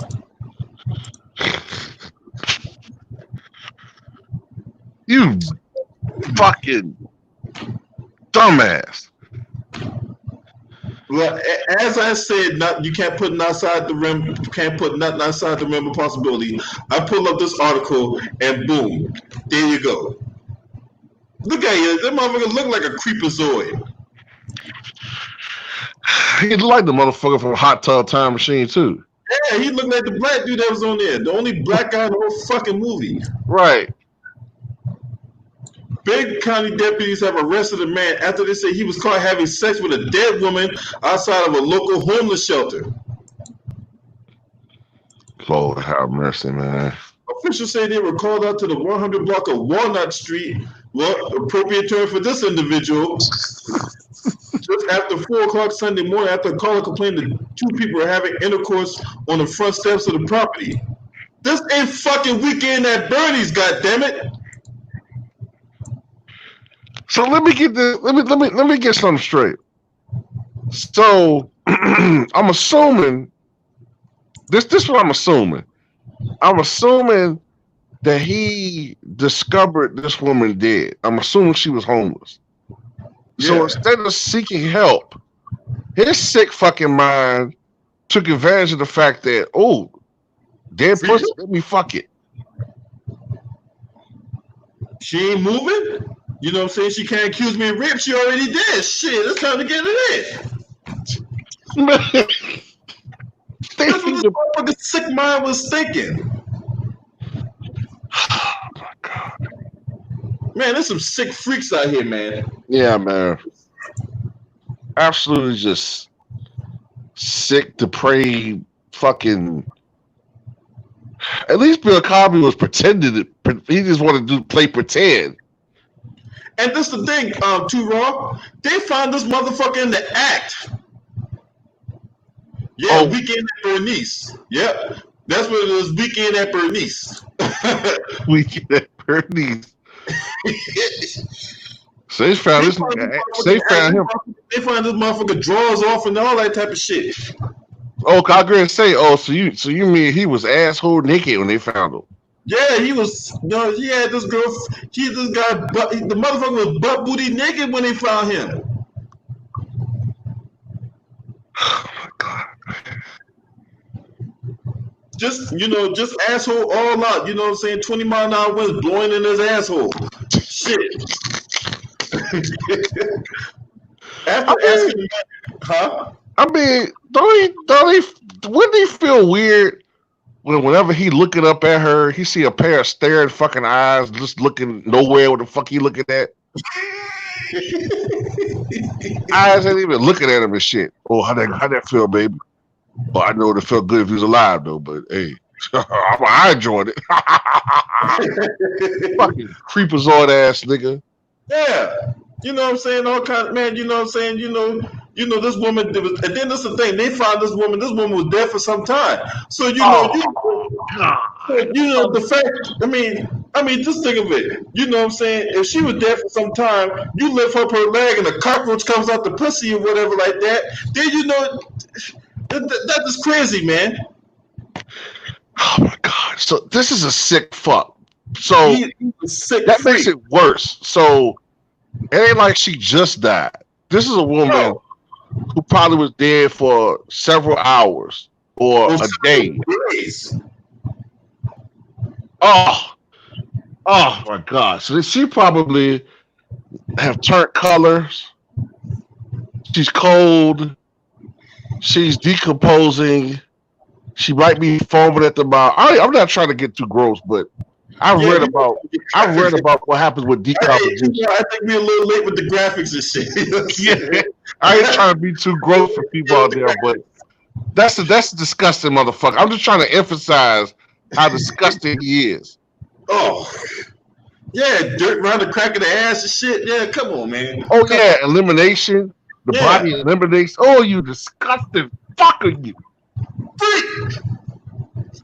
Asking to get dressed, deputies discovered the woman was unresponsive. An investigation showed that she had been deceased for some time.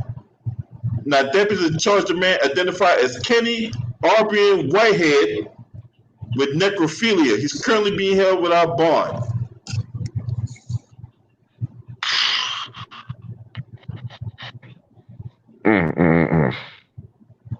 Yep. Necrophilia, man. You know what I'm saying? Having sex with dead bodies? What the fuck is that? I mean, is your game that bad where you can't get someone around your age group? There's a lot of women with menopause and fucking and you know, a case of the dry pussy around your age group. You mean to tell you can't get none of them? And then with dry pussy, you know what I'm saying, that can be cured, you know what I'm saying, you know, use a sprinkler. I mean, use some Summer's Eve. I mean, something. Right. You know, maybe she ain't been stimulated in a while. You mean to tell me your game that bad when you gotta have sex with a dead body? Come on, man. Come on, man. Yeah, it's. I don't understand it, man. That's beyond sick. This motherfucker's demented.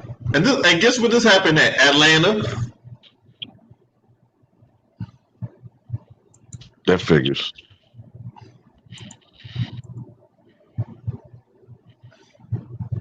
That happened in Atlanta. That shit, man, look. It's a lot of bad energy down there right now. I mean, yeah, right? I mean, bad enough you got people burning down Wendy's and shit. And cops getting gunned down, people getting gunned down by cops. You got cops tasing people for no fucking reason at all down there. Yeah. Man, I'm telling you, man. This shit just beyond crazy right now. You know, ATL is out. Yeah, man. Yeah, man. Yeah, man. You know what I'm saying? I've been to Atlanta before, man. You know, Atlanta got some fine ass women down there, man. But I wouldn't fuck with nobody from Atlanta, bro. Nope. You talk about the HIV. You talk about the HIV rate, man. That shit high as fuck out in Atlanta, bro. They got the CDC down there for a reason. Yeah, they got the CDC down here for a reason. Cause yeah, it's rampant down there, man. Like DC's another one too. DC HIV rate, shit. That motherfucker high as fuck. Yeah. So you ain't careful, man. You know what I'm saying? You just read your death warrant. You're not careful. You say a short life, 1 hour pleasure could be a lifetime of pain. Yeah, that AIDS shit ain't nothing to play with, man. Nope. That shit ain't nothing to play with. You think the coronavirus is bad? The coronavirus just take your. Hey, look. If you got HIV and you catch the coronavirus, and I'm just going to write your obituary right now.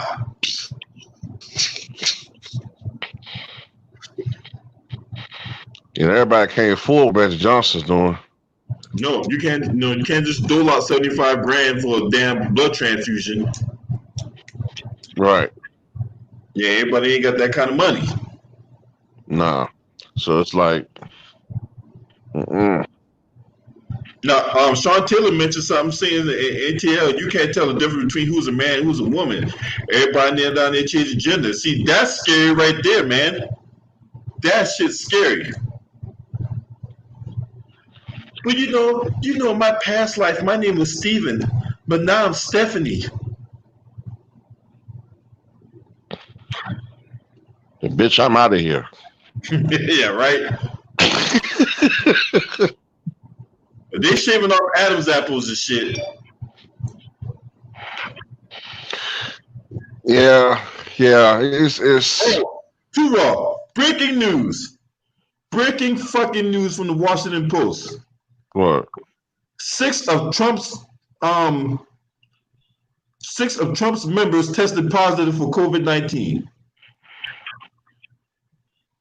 6 members of the advanced team preparing to staff President Trump's rally here have tested positive for COVID-19, underscoring concerns about holding a massive indoor event in a city where cases are spiking. Salute to you, Stephen Brown.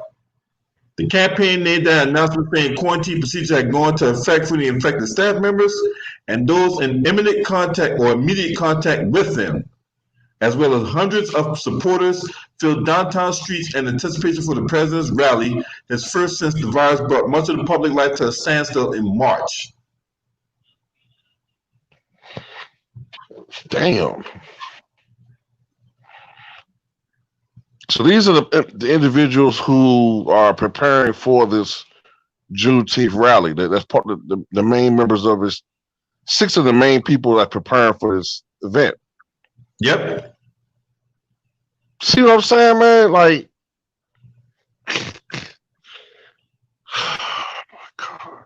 Now they're preparing for this dude. And that's the same dude that tell you bleach. If you shine light in the crack of your ass and you got and you drink bleach, it'll knock it out in a minute.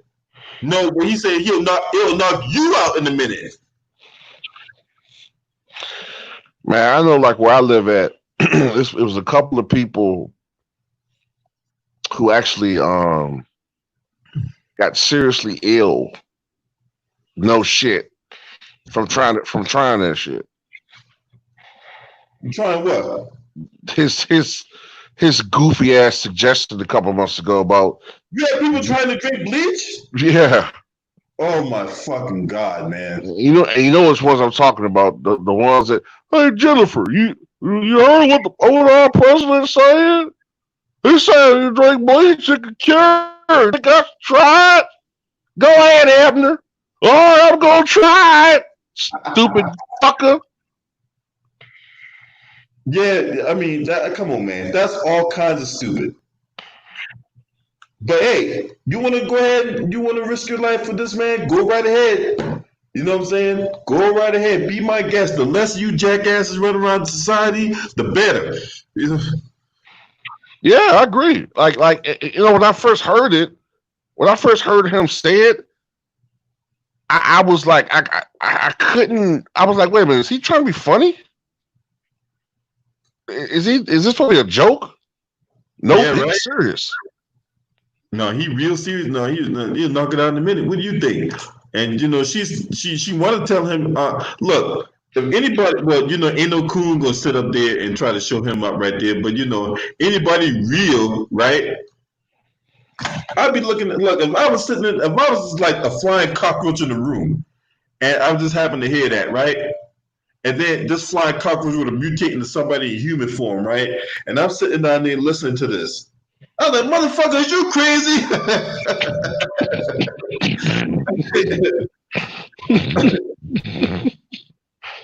You can't drink no goddamn bleach. And you got people out there drinking bleach and shit. Look, too raw. This is how dumb society is now. You have people calling the CDC asking them questions, is it safe to drink bleach? I know these people gotta be like, man. Look, I'll tell you right now. If I was working at the CDC and somebody called me and said, hey, is this okay to drink bleach?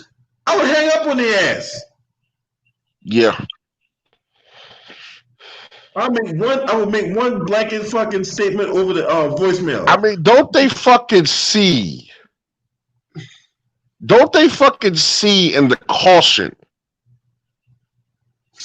Man, people that read the back of the label. Extremely harmful if swallowed.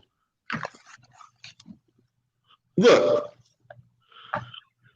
I got Spick-a-Span right here, right? I got a bottle of Spick-a-Span right here, right? Mm-hmm. Now, in this bottle of Spick-a-Span, you see, big old capital letters, precautionary statements, hazardous to humans and domestic animals.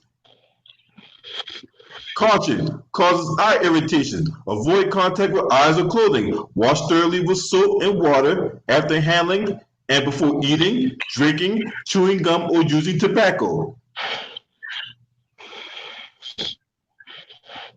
It kills household germs, staph infections, influenza. Right? It is not designed for you to drink. It is sure as hell not. One dude in Atlanta made a cocktail out the shit. He made Spick-a-Span, beer, and some other shit and drank it.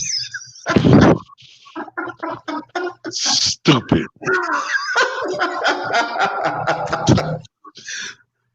Motherfucker makes Spick-a-Span and beer.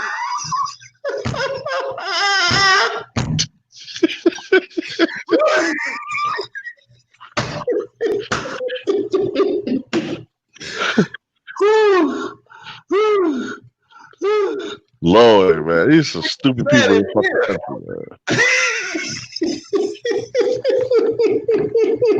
man. God, man, like this shit is like real life. Like, I know. Who was it? 78. Somebody told me about this movie called Idiocracy or something like that. I never heard of that movie. It was about how years from now our society has become so dumbed down that everybody was morons, including the president. Yep. No, but he's a glorified moron. Right. And it's like we literally have Homer Simpson as president now. Yep. It's amazing, man. Like, the fuck, man. Like, what is going on in this country, man?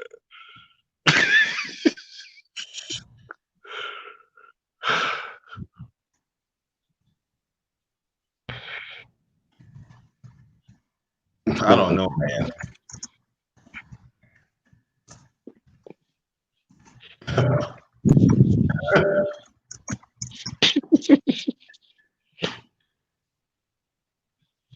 Man.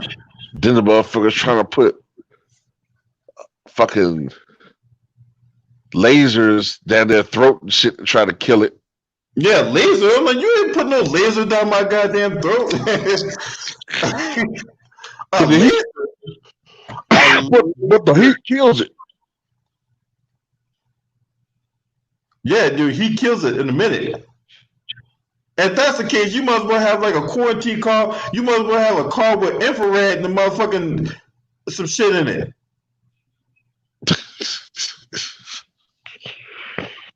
And the human body can't withstand those kind of extreme temperatures and shit. So, but yeah, you stay in this hot car for an hour, say it'll kill that coronavirus right away. Really? Sit in the car for an hour with no AC? No, thank you. We're right. He'd be like, yeah, the heat won't be the only thing that he'd be like the COVID. The only thing that's gonna die for the heat. My ass will too. Yeah, no shit. Yeah, hey, he said Sean Taylor said nowadays people ain't read nothing unless it's on social media. Yeah, you're right. I mean, people don't even read the back of. I mean that's a dumbass question to ask somebody. Hey, if you drink bleach, does that kill you? Read the back of the fucking label. Man, it say antibacterial. It does not say antibody.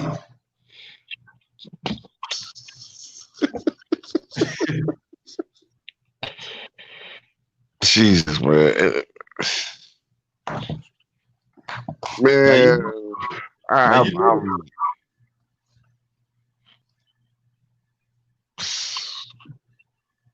can't make this up, man. I'm at a loss. Like, I think that's one of the stupidest things I think I've ever heard. Like someone who's supposed to be like in a position of authority say. Like I've never heard anything that stupid before. But hey, he the all-real expert. He don't need nobody. Remember, he knows everything. He's omnipotent. Oh yeah, I forgot. He's a god. Well, if you ask his wife in private, she'd probably tell you he's impotent. But nevertheless, he's omnipotent.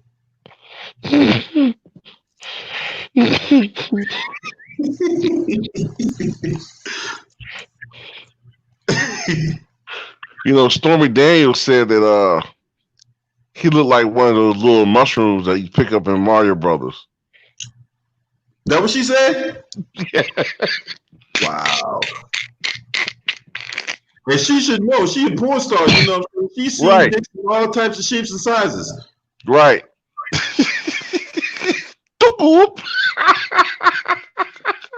Can you imagine her? She probably like, okay, it's over yet? All right. Is it everything? Is it everything I've told you to be and more? Yeah. More? So back in the head, she probably like, man, she was like, that was everything and I expected plus less. Right.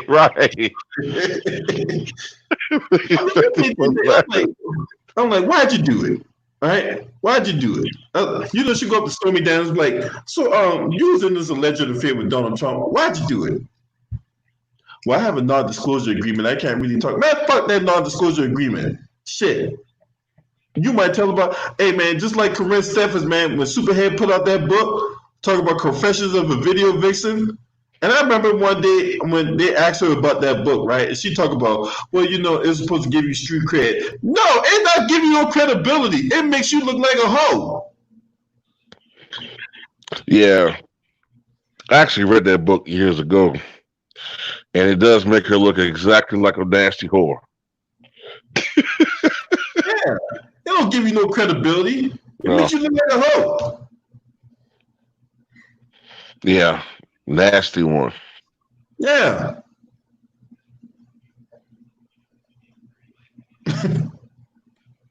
I mean, come on. Let's be honest about that. That gives you no kind of credibility at all. Now, I'm pretty sure she's trying to lead a new life. Oh, I heard somebody got her pregnant, son. What person did that? I remember Trump 2020. Oh, a lot of you going to hell whether you like it or not. Well, guess what? Guess what, buddy? You about to go in the fucking trash can.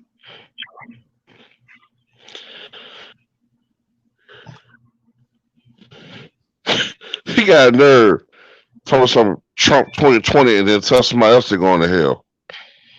Oh yeah, we going to hell? Well, guess where you about to go, buddy? Guess where you about to go at?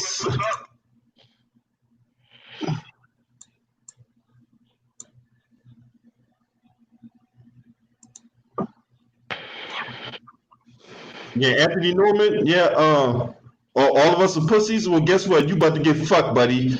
Get your ass out my chat room, bitch.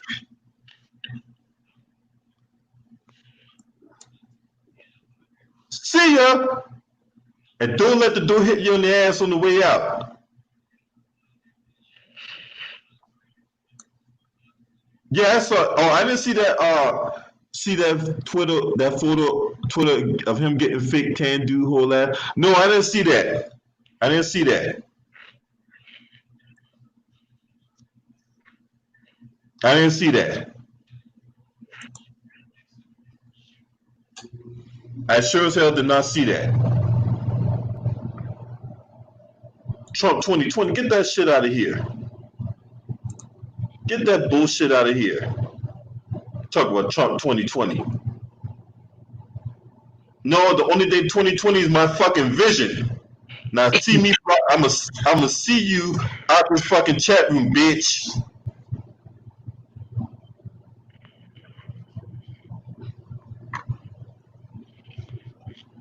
How dare he come in here infiltrate my chat room with that nonsense?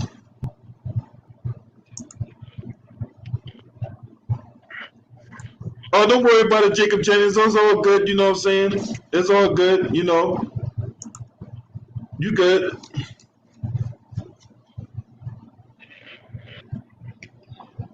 That's who I wish was running. That's who I wish was running. I'm talking Biggie 2020. Yeah. I know, right? Hey, get this. This happened in D.C. Yesterday. Protesters in D.C. and protesters in D.C. pulled down Confederate statue day after demonstrations and celebrations on Juneteenth. They pulled down the statue in D.C. Yeah. Man, I was gonna go ride my bike out there today. Fuck that. Damn. Yeah, they find no black platforms, man. You know what I'm saying? My channel ain't big, but then again, if I got trolls coming my channel, that means my channel getting big, buddy. Yeah, boy. You know what I'm saying? Yeah, somebody told me, because you know, I don't see my ads. Somebody told me that sometimes like they look at my videos, they be putting Trump ads on my videos. Like, don't be putting him on my videos. Yeah. Put no Trump ad on my goddamn videos. Fuck that. Yeah, Tupac and Biggie, yeah, I vote for them. Shit. Where they at? Where they at? Where Tupac and Biggie at? We dig their ass up off the ground right now. Dog good, man, you know what I'm saying? Hey, look, you ain't gotta apologize to me, man, you know what I'm saying? Y'all ain't gotta apologize, man, you know what I'm saying? I'm not, I ain't gonna jump on y'all for y'all missing on that fucking troll. Y'all good, man, you know what I'm saying? If you feel bad, hit me on the Cash App if you feel bad, shit. Well, when you start getting trolls, that's when you know your channel getting bigger. That's right. That's right. If I start getting fucking trolls on my channel, man, you know what I'm saying? That's how you know I'm about to blow the fuck up. That motherfuckers start getting on your nerves too, though, boy. Like, you look at your comments and they be like fucking with like your commenters. Like sometimes you don't, like sometimes if you haven't looked at your comments in a while, your videos, and they be getting into arguments and causing problems. Yeah, get rid of them motherfuckers. Hell yeah, they be putting conspiracy theories on my fucking channel. Man, I had one dude talk about the Illuminati was fucking. I was like, what? The Illuminati, man, I don't believe in that bullshit. Get the fuck out of here. Yeah, I hate that shit, man. Like, I'm not knocking people for their beliefs and shit, man, but don't be Don't be spreading all that dumb, stupid shit up in the comment section like that, man. You know, like, don't be doing that shit, man. Yeah. So you got to care about that. I don't care about none of that. The Illuminati and all this type of shit. And I'm like, man, look, you ain't half these motherfuckers can't even spell Illuminati, let alone know what the fuck it does and what it is. And y'all there spreading that bullshit. Half you motherfuckers can't even spell Illuminati, let alone know what the fuck it mean. L. No, it don't got an E in it. E. L. U.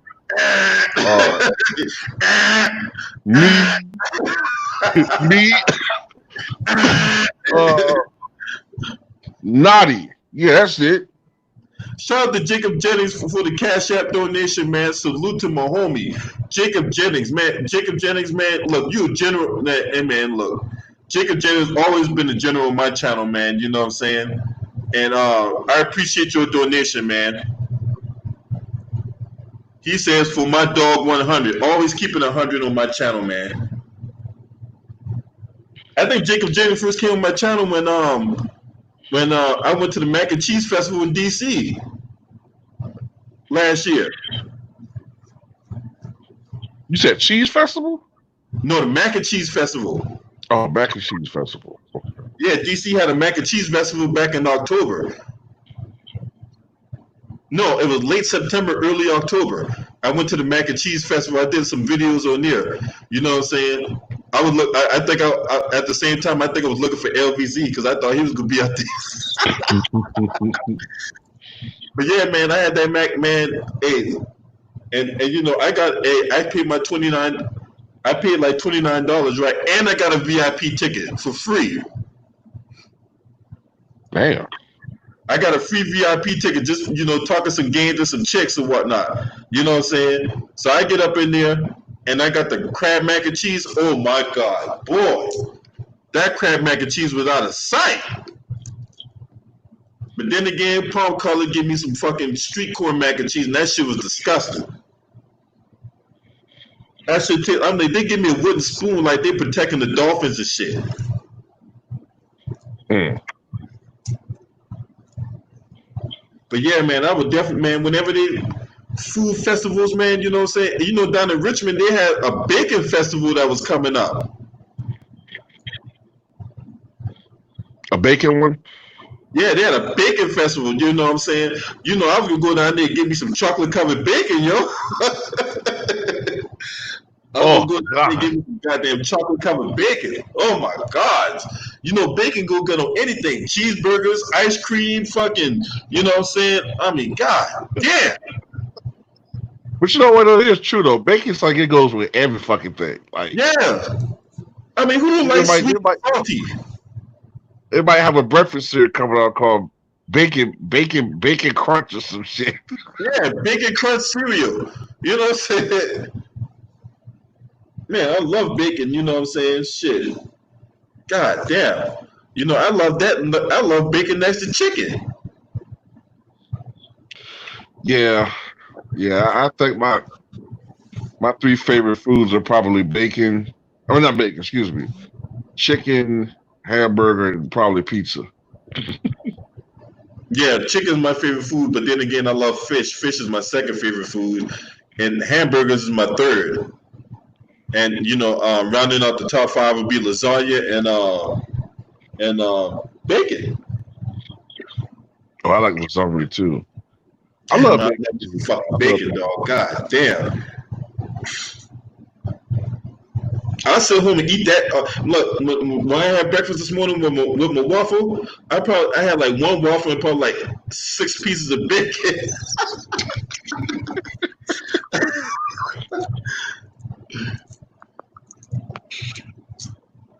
So I wonder what the fuck Trump gonna do now. 6 of his staffers tested positive for this COVID-19. Are they gonna cancel it? Probably not. Probably not. Man, they said it was gonna fucking rain today, and it ain't rain at all. That pissed me off, man. I could have even rode my bike today. Up there? Yeah. And too raw. Jacob said he hit you in the. He sent you a contribution too. Oh, he did? Yeah. Okay.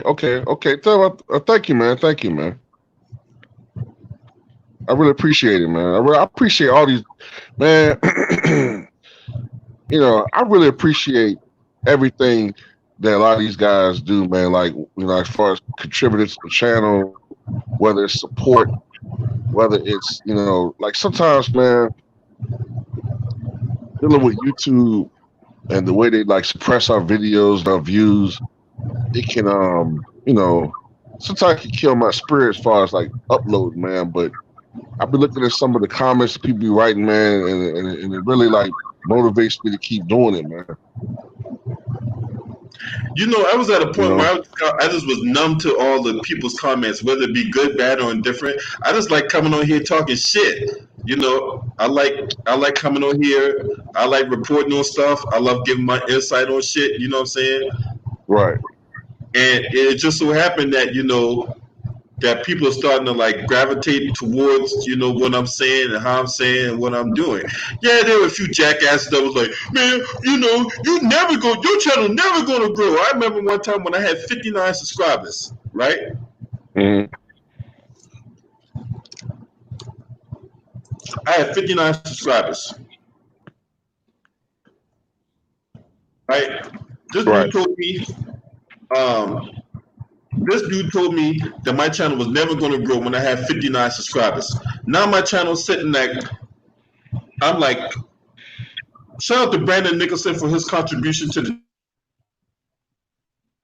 channel, man. Really do appreciate. Man, you give me a rich on my first time on your live stream. That's the least I could do, brother. Hey, man, I do appreciate it, man. I do appreciate it. I don't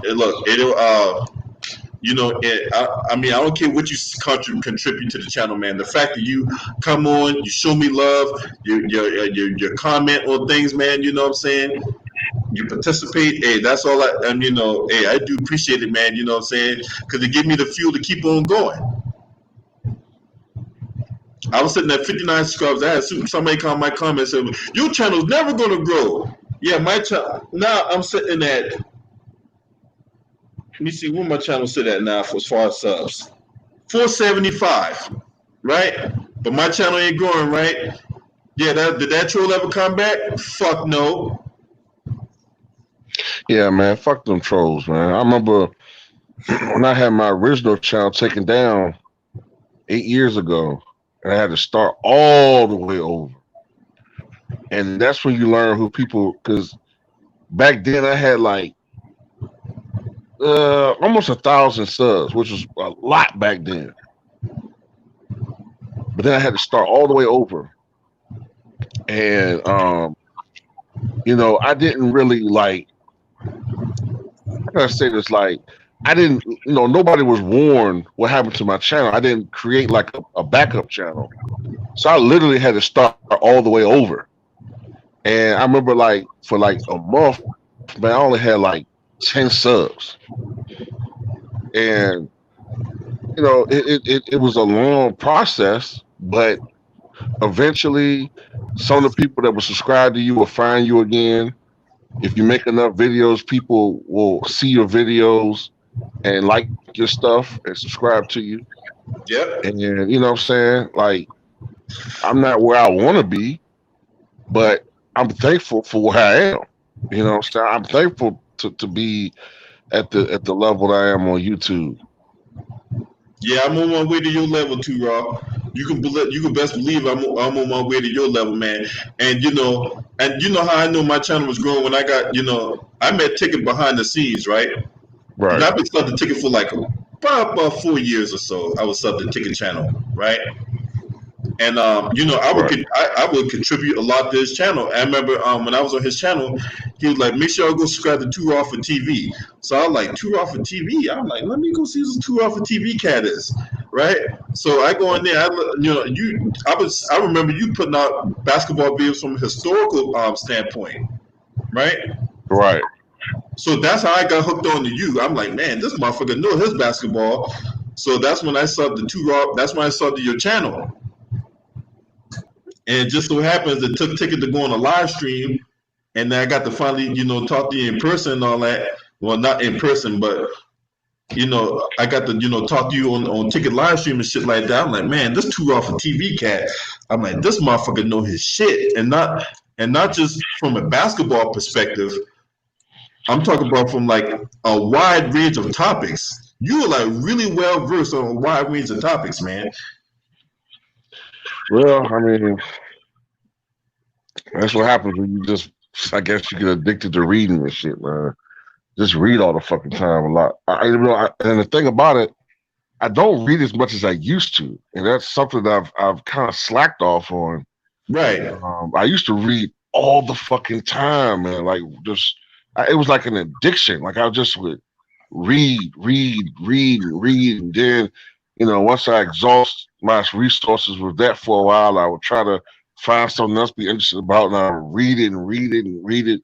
I've actually forgotten a lot of shit over the years that I've read, and I have to reread it again to memorize it again. But I'm always trying to learn something. Hey, too raw. Hey, we get this contribution really quick, and then you can go ahead and continue. Shout out to Stephanie Dews for her contribution to the channel. She didn't leave a message, but I appreciate you, Stephanie Dews. Salute to you, queen. Go ahead, too raw. No, I was just gonna say, I always try to learn something like new every day and shit. You know what I'm saying? Hey, but let me ask you this. Not to change subject. Did you hear about D.L. Hughley? Yeah, I heard about it. I heard about it last night. I didn't see your video, but I saw Ticket put out something about that, and then Tom Bender put out something about that too. Yeah, when I did mine, there was an update on Twitter, and the rep was saying that he was the representative for Hughley was saying he was okay. Okay. Yeah. Okay, that's awesome, man. Because I didn't even know about it, man. I was watching old Family Feud and shit on Game Show Network when I got the news. Yeah, I was dead to this world. I think after I was on your show last night, I think I stayed up for a couple of hours, and I think about 11, 12 o'clock I was asleep. You know what I'm saying? So I didn't know anything about this until I woke up this morning about 8, 9. Man, look, I put out my air mattress in the living room, and I watched Family Feud until I passed out. Which host do you like the most for Family Feud? I actually like the original host, Richard Dawson, but right. But Steve Harvey, even though he's a buck dancer sellout, but he's a good host for that show. Steve Harvey, okay, he all right. I like. I think my favorite host, even though a lot of people didn't like him, Ray Combs. Ray Combs. Now, yeah, I remember Ray Combs. He ended up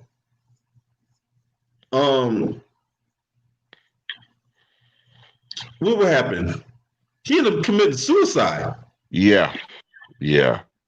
Shout out to Stephen Cash for his donation. Appreciate you.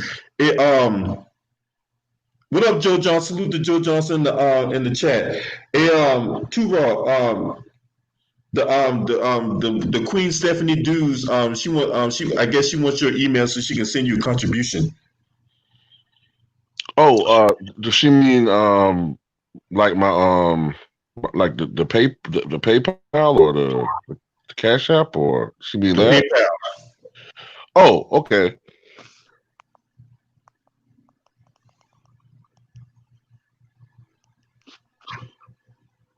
Yeah, man. That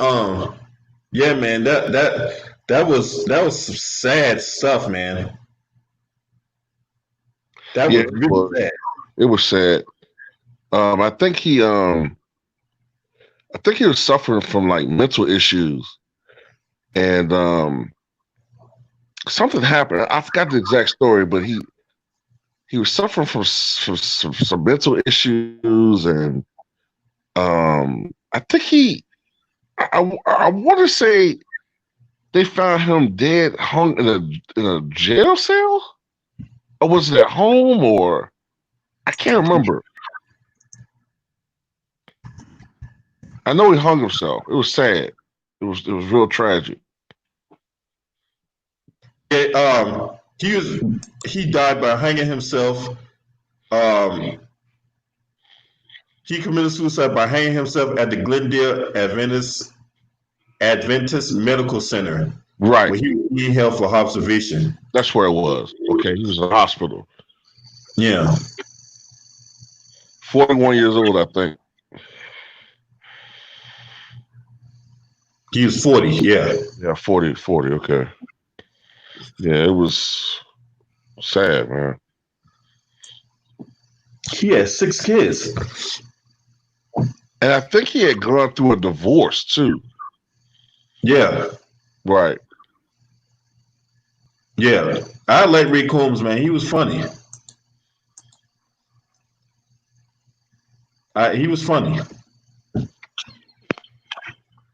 What up, Stephen Brown? What's going on with your homie? Appreciate you. Yeah, man. This thing was funny as hell, man. Well, not the suicide. I'm talking about like the I thought about the sex with the dead bodies. Yeah. Hey, LB, I'm still being the show, but I'm having issues with my phone. I'm gonna go out and I'm coming right back in. Okay.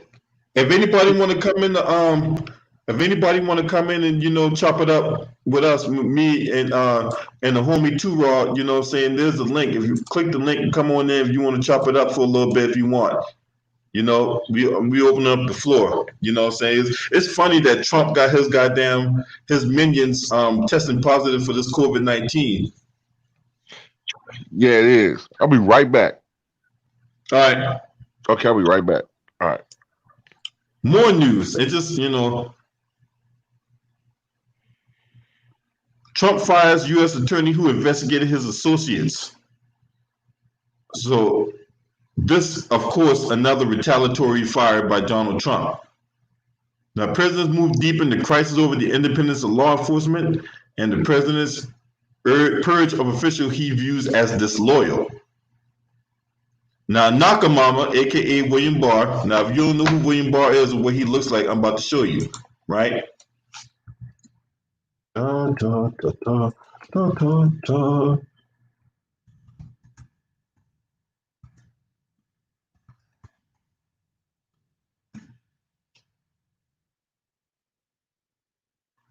Do, do, do, do, do, do. Do, do, do, do, do.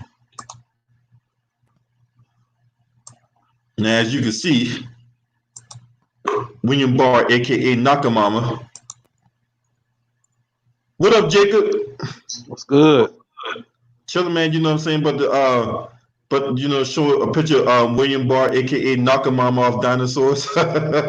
Oh man, I remember that when I was a kid, man. He used to whack his daddy with that pan. Yep. Nakamama. Man. He hit him. He keep hitting him like 3 or 4 times every time. Yep. He looked funny looking too. Look at that shit. Look at that shit. Oh, that was him? He played the baby? Yeah.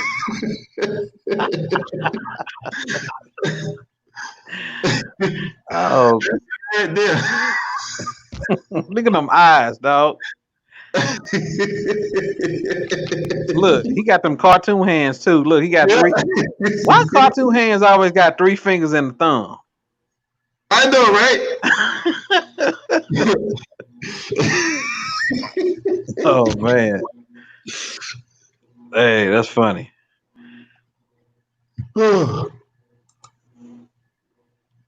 Not the mama. That cartoon didn't even stay that long, did it? It went on for about 3-4 seasons or whatever. Right. Yeah. What up, JMJ? What's going on? What's going on, LB? What's going on, Two Raw? What's going on, I don't know the JMJ, panel. what's up, man? Can you hear me? No much.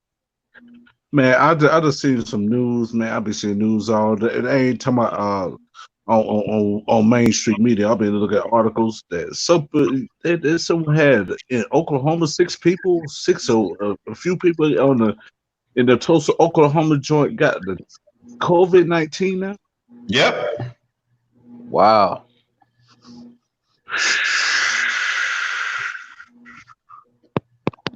And you gonna have 25, 30,000 people out there Yep. coming together. Coming to telling lies to me. Shabba! Yeah. I forgot old boy who used to say that though. I know Shaba, but I forgot the other one. Remember that one? The other old boy. On the Kendrick Johnson case. No, I didn't hear anything about that. Hey, Stephanie, if you click the link, come on in, enlighten us on that, because I ain't hear nothing about that. Yeah. I was like, Lord have mercy, man. I said, hopefully no one don't get the COVID, but Man, if the staffers got it, and you got 20,000 people packing that damn arena or whatever like that, and man, look, man, that is bad news, man. Yeah, it's. Can you hear me? Can you hear me, LB? Yeah. Okay. I was having problems with my phone. It was like my screen was black, and I had to click out. I had to power off and go back on. But yeah, man, like it just tells you, man, like if they're testing positive and they're in that area, it's just a recipe for disaster, man. Yeah, for real. Man, I don't know, man. Y'all see the guidelines for the movies? Huh? Y'all see the new guidelines for the movies? No. I think movies open up next month, but they talk about, they got like electronic cleansing and, a sanitation. Man, and they trying to blocking off the roads and only 30% capacity. Man, look, when it comes to the movies, man, this is what I'm gonna do. I'm gonna download that bitch for free. Right. Yeah, I can see Hulu and Netflix going way up over the next several months, as they have been. Yeah. And like you said, any movie coming out, I'm gonna download that motherfucker illegally. Oh, right. I'm sorry. I didn't say that out loud. Hey, I seen that joint. It's all good too, Rob. Sorry about that. I seen that book. I seen that another breaking news. And I'm glad you did that, LB. You got it on your title. And what's it called? Even though John Bolton, you know what I'm saying, they're gonna bring out that book anyway and see what the world's going on. Right. Well, you know what Trump gonna sue over that. They said I think the judge blocked it or something like that and still gonna put the book out. Yeah, the judge rejected the motion to try to block the book from coming out.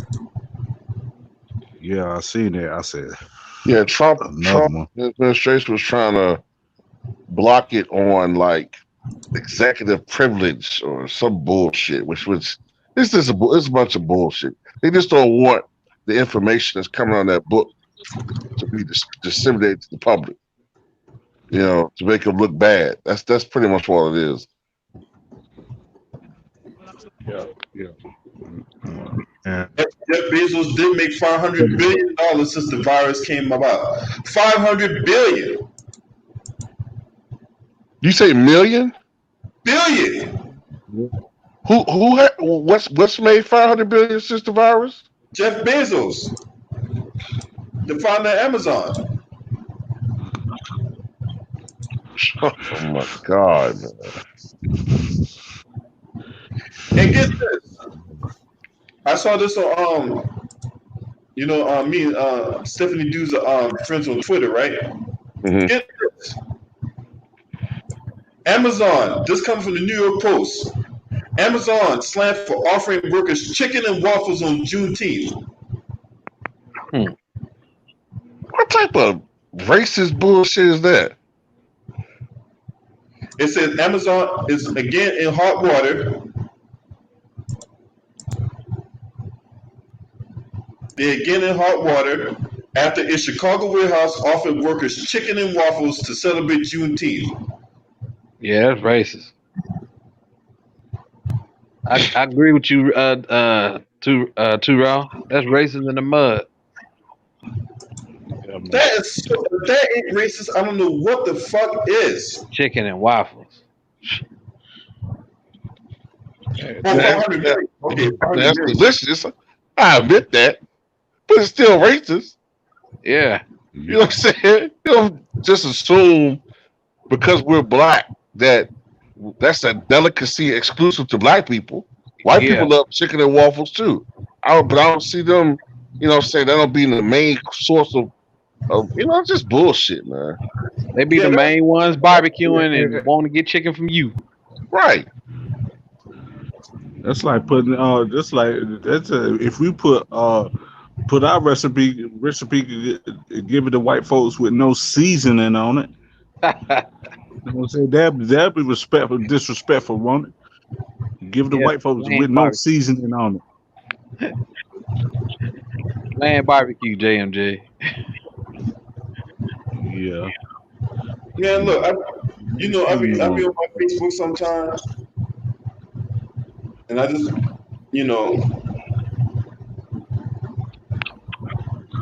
I be going on Facebook sometimes, and and people be like posting all their recipes and shit, and then like comment, "Oh my god, your food looks so good." Yeah, because I cook, motherfuckers. Hey, LB. Yeah. When you was in the military, did you like cook for yourself, or did you cook for the, I cook for myself. Comrades? Because when I was in the military, I was a radar tech, right? I worked on radars and shit. And so whenever I did cook, I cooked for myself. Right. Now they may be a couple times. When they have like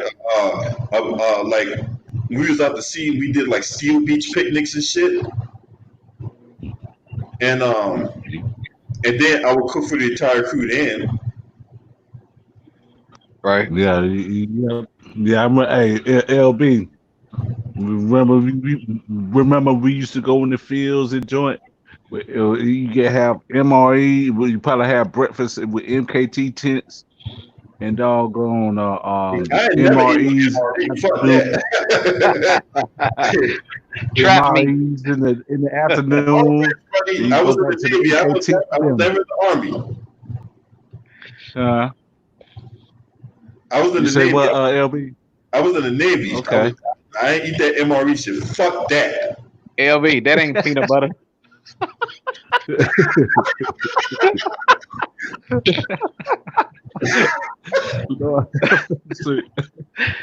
Lord have mercy, boy. I remember them days in the field, boy. Only about 3 or 4 days. I was in a nice, cool compartment. All I got to make sure my radar didn't break. Yeah. I remember one time. Xbox or PS3 or whatever.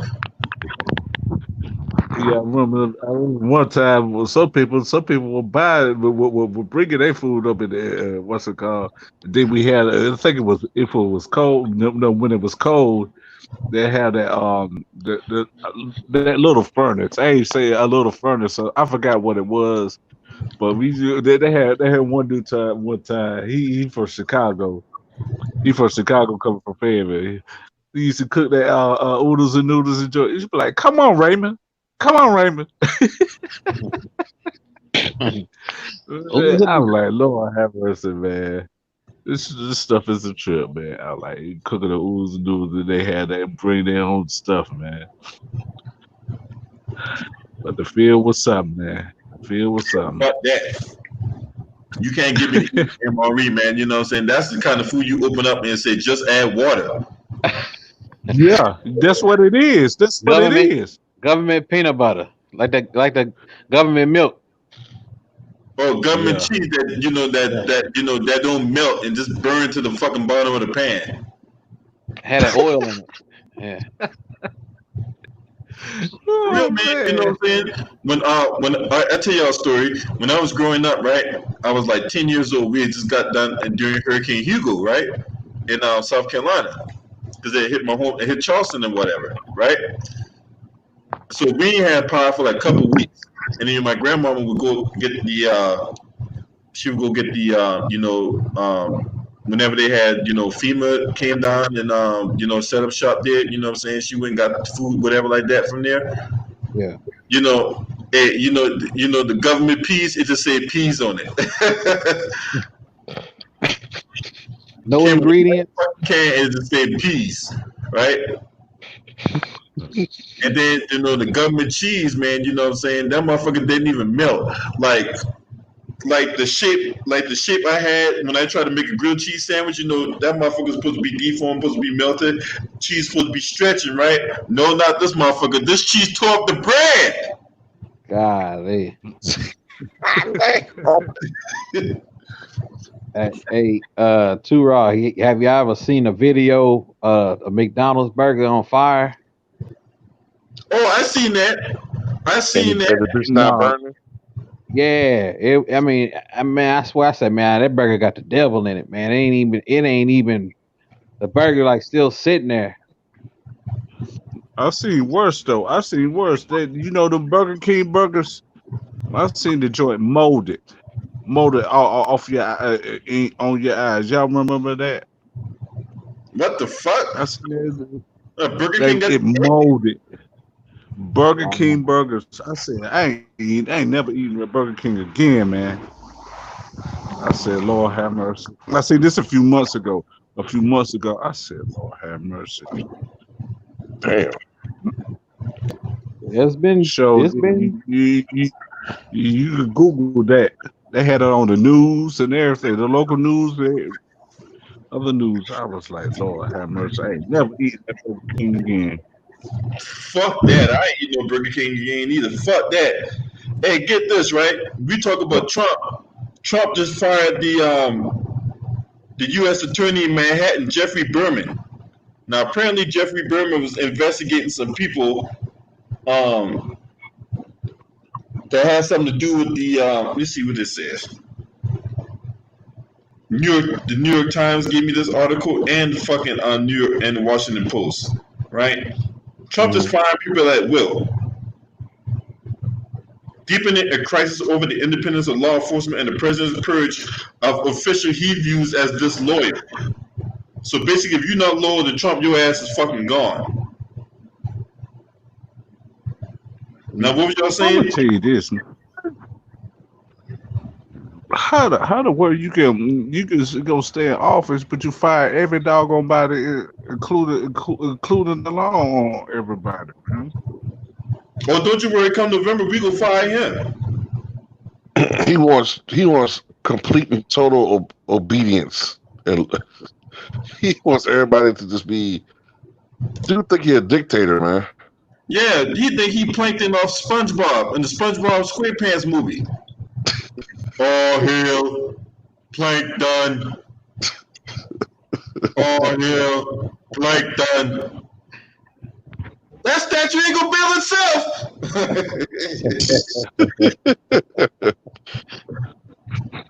Plankton.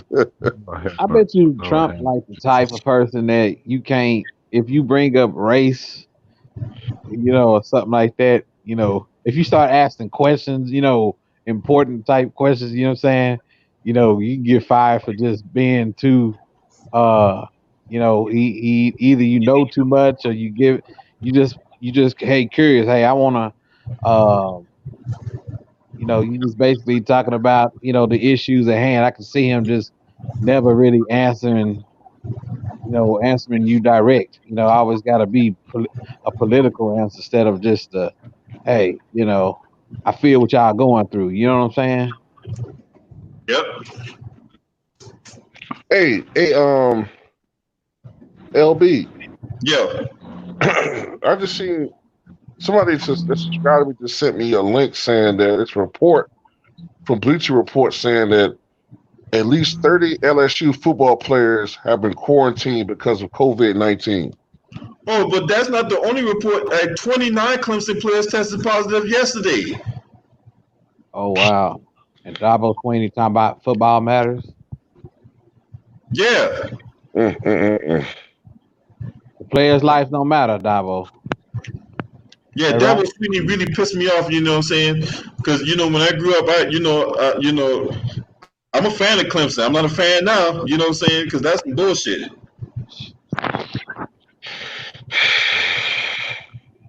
So look, Anthony Fauci already warned people don't anticipate having a football season. All right. And he might be right. If all these players are testing positive, man, nobody trying to play no goddamn football. Man. Yeah, earlier this week, you had Ezekiel Elliott tested positive, and then you had and he wasn't the only one. A few Houston Texas players tested positive as well. And, this kind of indicates that there's a second wave. Yeah. We ain't even out the first wave yet. Well, yeah, you're right. What I mean is there's sort of a uptick.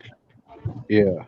In this first wave, it seemed like there's an uptick in the people who are getting sick again. Like you know what I'm saying? Like we're seeing like a surge. Yeah. Yeah, like a surge, purge, or sneaky ass nuclear bomb or something like that. You feel what I'm saying? Yeah. That's what it feel like. Y'all think that's the reason why they was rushing everybody back to work? Yeah, rushing everybody back to work so they can stimulate the economy so Trump can have a fucking talking point. Yeah. Like Trump doesn't care. The only thing Trump cares about is being reelected. He doesn't care about you, me, right. JMJ, LB. He don't care about none of us, man. All he care about is him getting reelected. And if that means the extra 100,000 people die, so be it. That's his mindset. Yeah. The first paid off election where he just actually trying to buy everybody in a way. Look at it. Pandemic. It looks like he buying his way another term. Hey, somebody in my comment section one day told me that don't be surprised if Trump tried to pull out another stimulus package right before the election or whatever. They trying now. Probably. Especially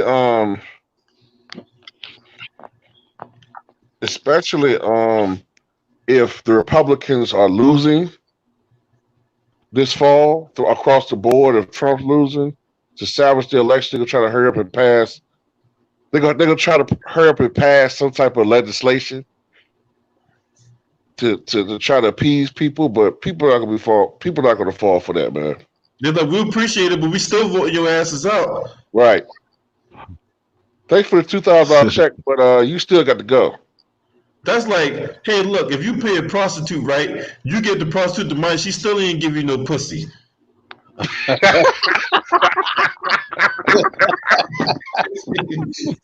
Take your money. He should be used to that. He should be used to that. Yeah, he should be used to that. Hey, LB, we should be asking where's the rest of it? Yeah, no shit. 2012. Hey, where's the rest of it? Yeah, hey, while we at, let's talk. Y'all giving out money. Let's talk about this reparations shit. Yeah, here go my account information. I remember that. Let's talk about this really quick before I go on my Dave Chappelle rant. Right. See, remember people were calling Kyrie crazy because he wanted the players to form their own league and shit. Right.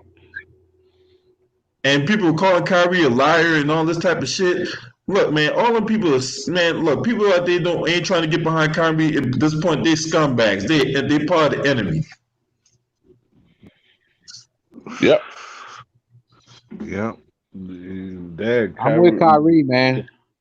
And did you see the Lakers owner Jeannie Buss? She put up a goddamn, this back scratch to feel nice, but she put up a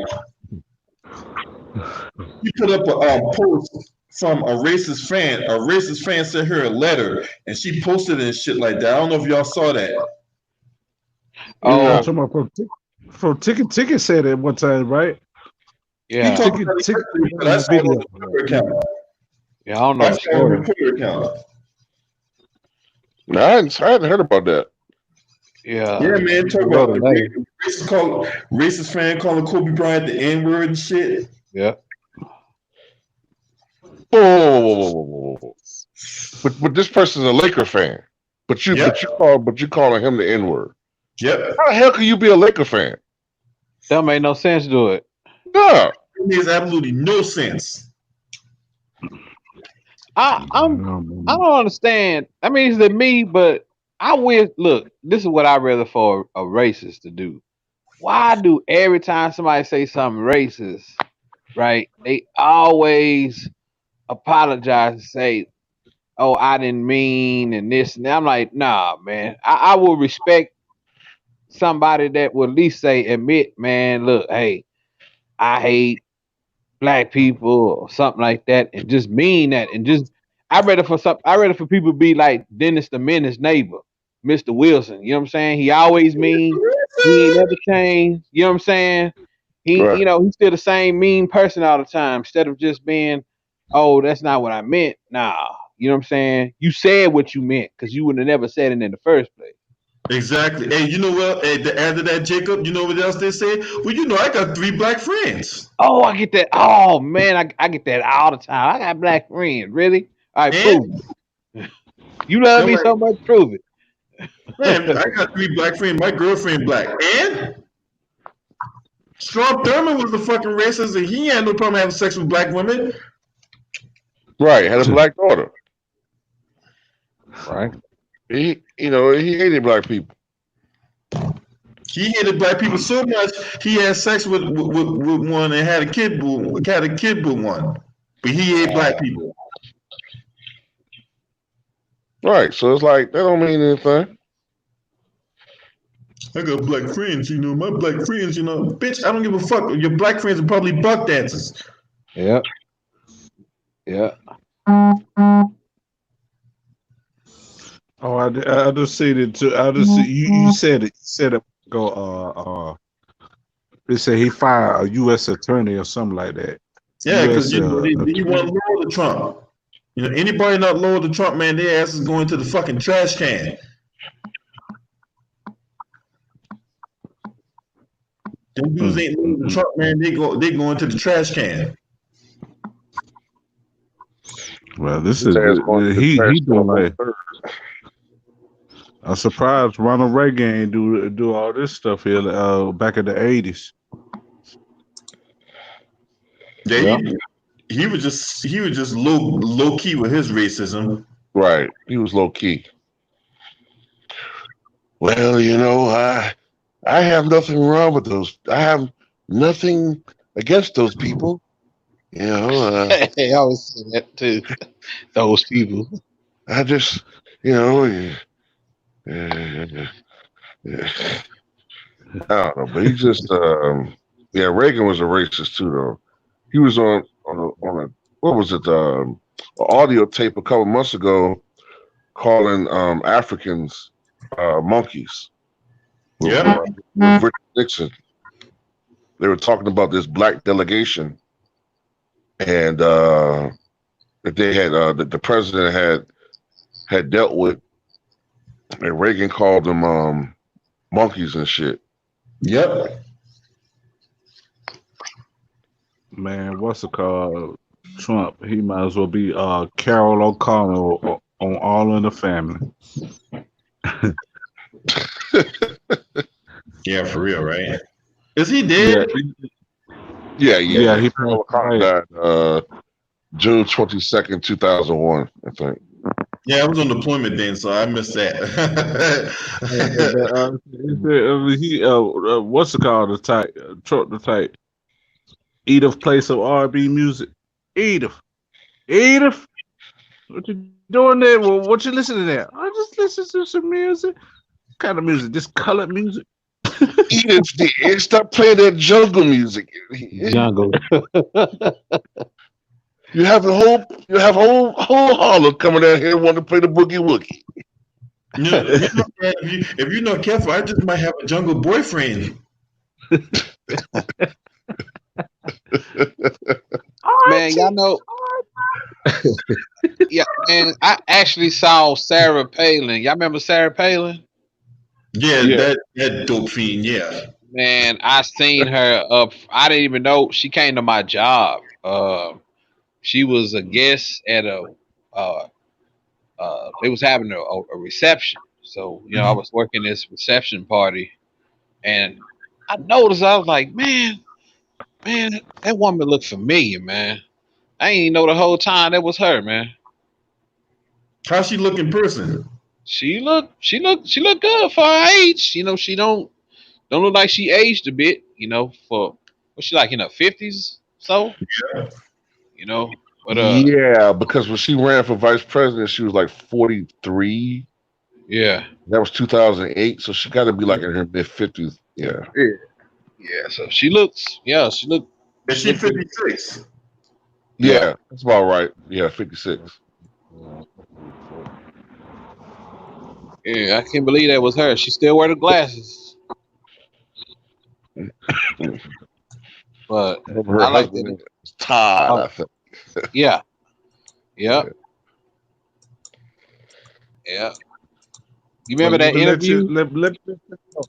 Okay. I remember they made a porno about her talking about who's nailing Palin.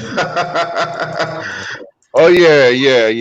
I've heard of that one. Yeah, that's it. Heard of it. Let me let y'all go, man. Let me let y'all go, man. Y'all gonna LB. You doing your doggone thing. Ticket TV correspondent, 2 over TV. We already know what you do. And you know who turned me on. You know who what's it called? Put me on to you, and that was Town Biz. I said let's go to 2 Raw. But you know your original YouTube name was, but I ain't gonna say it though. Oh, my government? Yeah, Michael Soul. Yeah. Yeah, man. You did the joint with Big Van Vader passing away. Oh yeah, so, the wrestler. Yeah. A lot of them left, man. I don't know whether it was steroids or the lifestyle of a wrestler or both, but so many of them guys have gone, man. It's sad. Yeah, man. I'm gonna let y'all go, man. Salute to y'all. Salute to the panel. Salute to LB. Salute to 2 Raw, man. All right, JMJ. Go still do y'all thing, man. Because I'm gonna try to support y'all the best way I can.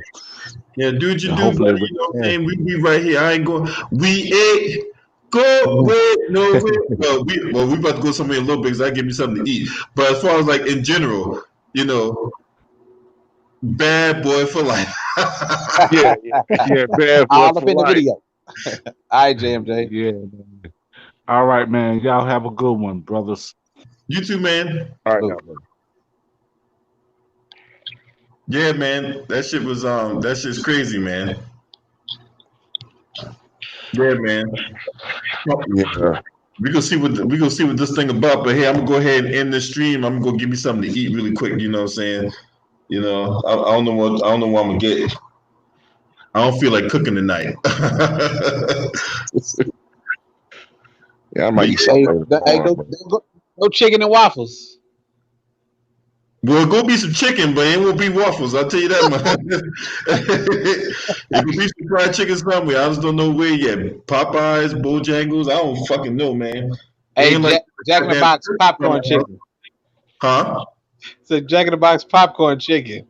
Man, I ain't got a Jack in the Box. I ain't got a Jack in the Box where I live at, man. That shit out west. Oh man, really? Wow. No, man, I ain't got no Jack in the Box, man. Otherwise, I would go to Jack in the Box, man. Jack in the Box got some good ass fucking food, boy. You know what I didn't know for a long goddamn time until I was in my 20s? I didn't know that Carl Jr.'s and goddamn Hardee's Hardy. was the same goddamn restaurant. It's just they Yep. go by different names on the West Coast. I didn't know that shit, man. I thought Yeah, the same yeah. thing too, Raw. I kept saying, man, how come we don't got no Carl Jr.'s over here? My boy said, man, you do know that's Hardee's. I said, what are you talking about? Yeah. Like, man, over there it's called Carl Jr.'s. I'm like, what? Yeah, out west is called Carl Jr. Yeah, I ain't going to no Taco Bell. They serve grade D. They serve grade D meat at Taco Bell anyway. I boycott Taco Bell since 2009 when they got rid of the Baja sauce. Right. Y'all ever heard of Logan's? Yeah, the steakhouse they be selling grade D steaks there too. Yeah, see, like I know in Texas here we got Texas Roadhouse, and then I saw the other steak place, Logan's. I was like, and then I'm going there, I'm like, shoot, they pretty much the same. The one is named Logan's, and the other one Texas Roadhouse. Don't go to Bojangles. Those white guys threaten a black employee. Well, I won't be going to Bojangles then. Fuck that. Oh, nope. Damn, well, I guess I might cook. I guess I might have to cook my own goddamn chicken there and shit. Yep. Yep. I might have to cook my own. I got this chicken in the refrigerator right now. I might cut that bitch up and man, but see, I don't like eating my chicken without brining that bitch, man. You know what I'm saying? That's I like my chicken juicy and shit. Right. I can't be eating no goddamn dry ass fried chicken, man. That shit ain't got no flavor, man. I can't do that. But yeah, Bojangles, they threaten a black employee. Well, Bojangles will be getting none of my money. Fuck that. LB, you gotta be like my uncle, man, when he go get chicken. How long it been there? Like, don't even put a piece of chicken in a box. If it ain't that chicken, when they say it's hot and fresh, he want to check. He be like, how long that chicken been sitting there, man? Man, don't even think about putting a box of chicken in there. Yeah, for real, man. You know what I'm saying? Hey, I ain't got a lot of work to do, Stephanie, because I'm gonna go right there to goddamn I'm gonna go to Publix. I'm gonna go right to Publix. They fried chicken off the fucking chain. You ain't never been to Publix? Man, look, go to Publix. They fried. Goddamn, boy, I tell you. Boy. Are you talking about P-U-B? Is it spelled P-U-B-L-I-X?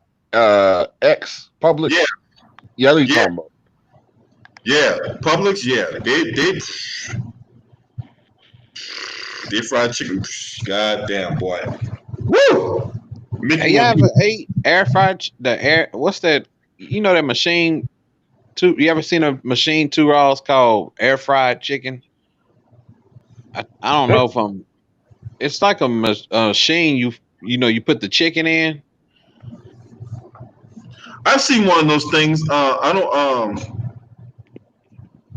seen one of those things, but I never used them, so I don't know.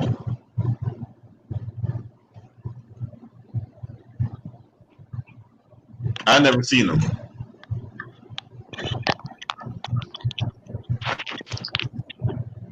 I don't know how crispy it get them, but yeah, I mean, I love Publix, man. Shit, I gotta have me some Publix, dog. You know what I'm saying? If I can't cook it, then fuck it. I'm just gonna have to eat it. Right. You know what I'm saying? And like, for real, right? I mean, I'm just glad to get it from Publix, man, because when I brine my chicken, man, it take like a day to brine the chicken, right? Before I cook it. Otherwise, that shit come out dry, ain't got no flavor, man. You know what I'm saying? This is not a good eat. My standards of cooking is high, man. You know what I'm saying? I can't be eating no goddamn dry ass chicken. Right. You ever hit the buttermilk? You ever do the buttermilk with the chicken? Yeah, I do that sometimes, but I just do equal parts salt and sugar. Right. I just do equal parts salt and sugar and brine in that concoction for a whole day, or for at least 24 hours, for at least 8 hours, at least 8 hours, and then I take it out and cook it. But yeah, there's sometimes I'll do the buttermilk if depends. Cause how I feel or whatever like that. But more often than not, I just do an egg wash and seasoned flour and whatnot, and then drop it in my drop my Dutchie in my Dutch oven. Hey, LB, Yo, try